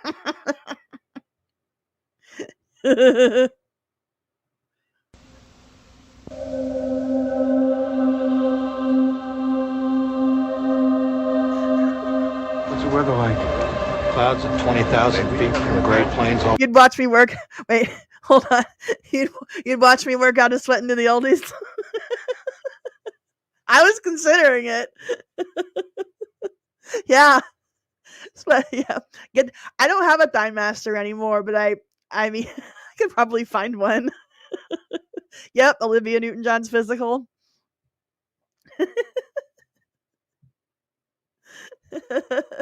Yeah, we could start doing old school workouts together in the members only section. All the way to Boston. From the best-selling novel by Stephen King. Where is everybody? They've all gone. Is the plane in trouble, mister? Where is everybody? What's going on here? Across the boundaries of time. Mayday, Mayday, this is American Pride, Flight 29, request emergency aid.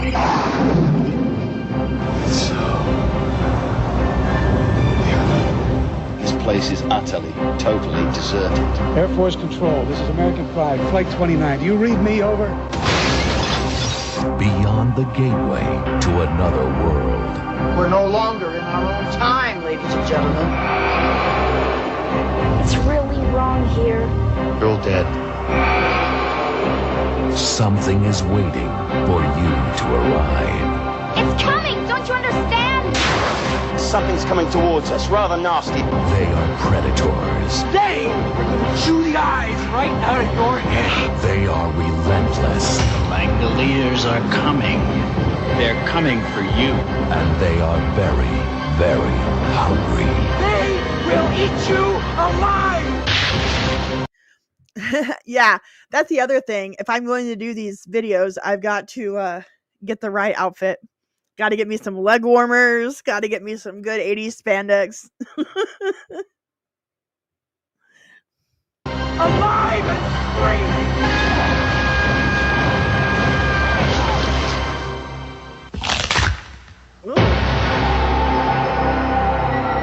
Yeah, it's so sad that Richard Simmons died.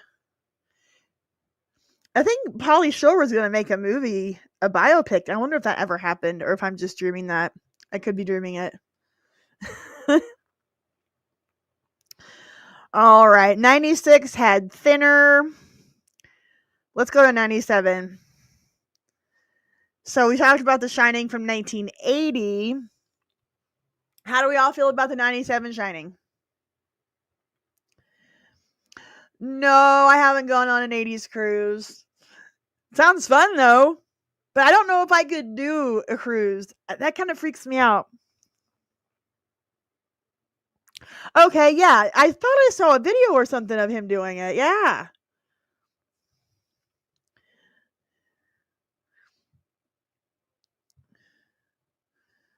Let's see.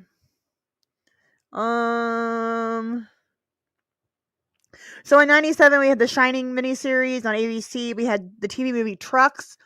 Quicksilver Highway was also a TV movie. And then he wrote an episode of The Outer Limits called The Revelations of Becca Paulson. So my sister and her husband have gone on all the 80s cruises. They look awesome. Yeah, they look fun. I don't know if I could do, I don't know. It's kind of scary. The thought of being out on the water like that. I don't know. You like The Shining 97? We watched the commercial at the beginning of the live stream, which was 3 days ago. Let's see if we can watch a trailer.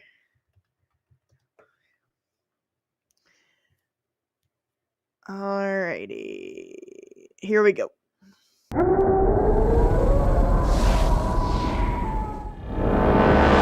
The Overlook's a funny place. Probably not the best place in the world for a kid that's got The Shining.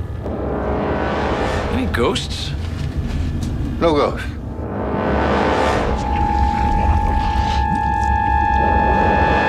You play with me all you want, but you're not taking my son. Yes, I am very much an introvert. You're never taking my son. I want you to promise me that you'll never go in there. Come inside.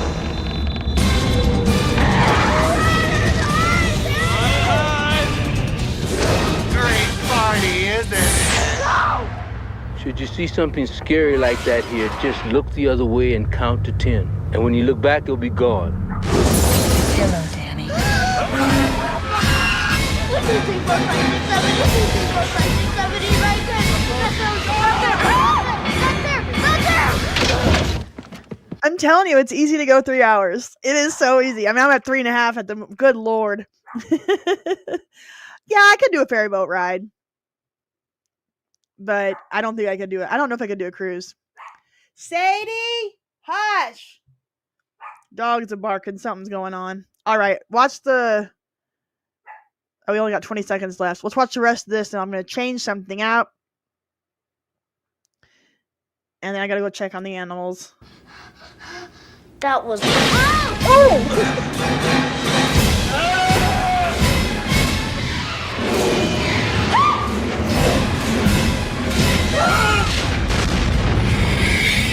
Stephen King's The Shining. Sadie is my dad's dog. She's a little Shih Tzu. And then my brother has a Shih Tzu named Titus. And then I have Dale. So we have 2 Shih Tzus and a Maine Coon cat. Yeah, that was a major jump scare. I know, right? And I just inherited them all. Like, I didn't actually go seeking them. They all found me. All right, let's see. What else? Ooh. Loved Apt Pupil. Let's watch the Apt Pupil trailer, and I'm going to go take care of this dog. This has Brad Renfro in it, right? Another R.I.P.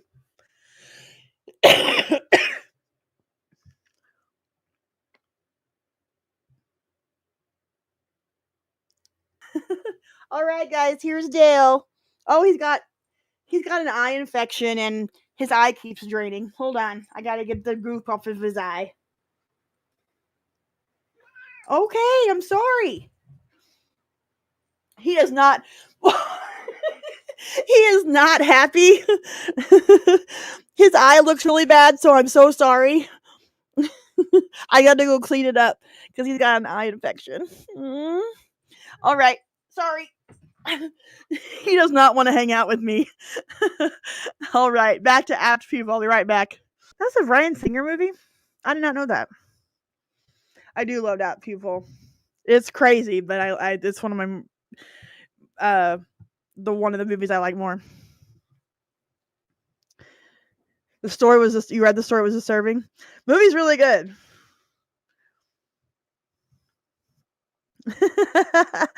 Yeah, he's not much of a behavior. He doesn't like to be held and not be on camera. He's a little shy like that.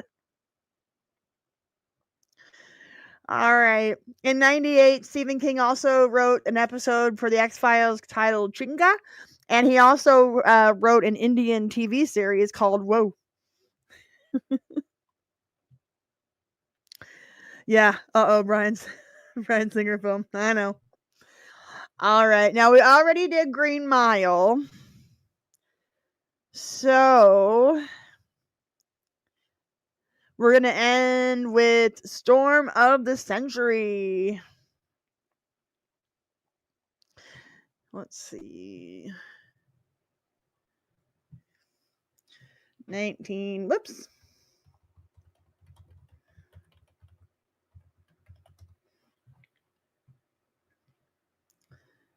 All right, here we go. Give me what I want and I'll go away. From Stephen King, the master of your worst fears, comes a high-voltage, spine-tingling shocker that's been called one of the best King films ever. You wouldn't think there was a big storm coming, would you? Trouble don't cross the reach. Ain't that why we live here? Still, they say this was... Yes, they did The Mist in like 2007. That ending is brutal. But yeah, we're only doing 70s, 80s, and 90s tonight.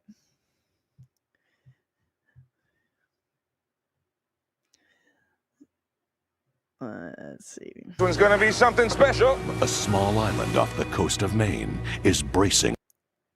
Yeah, that ending was brutal.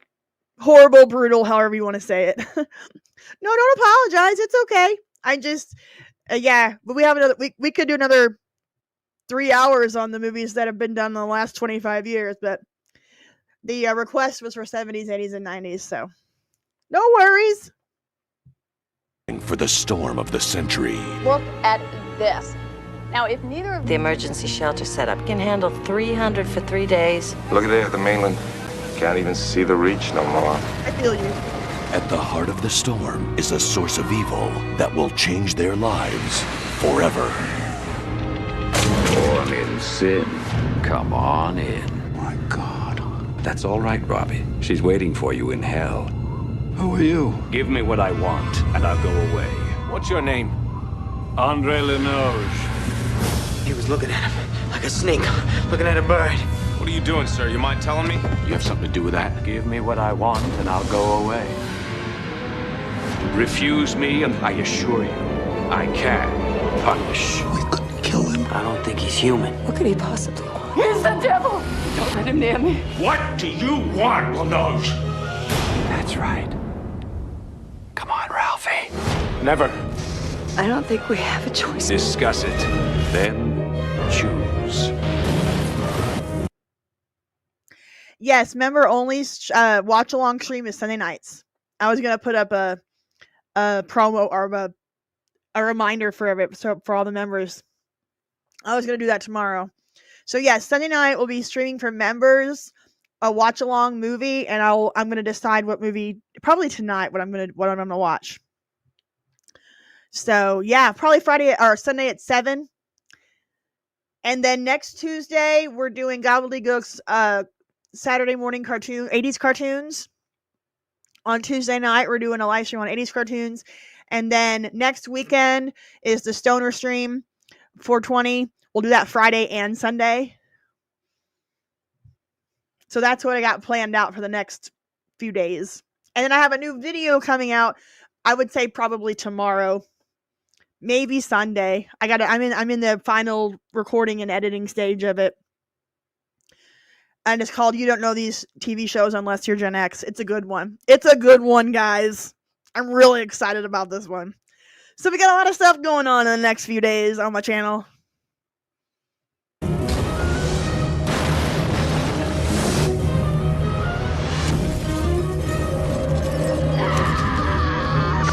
Don't let him take my son! Storm of the century. And there you go. We got one Wings brother in The Shining and the other Wings brother in Storm of the Century.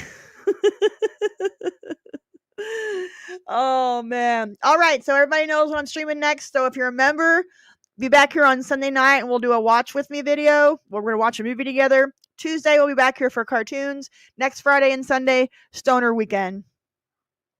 Thank you guys so much for hanging out with me. Thank you for the amazing live chat. Thank you for the amazing super chats. This has been so great.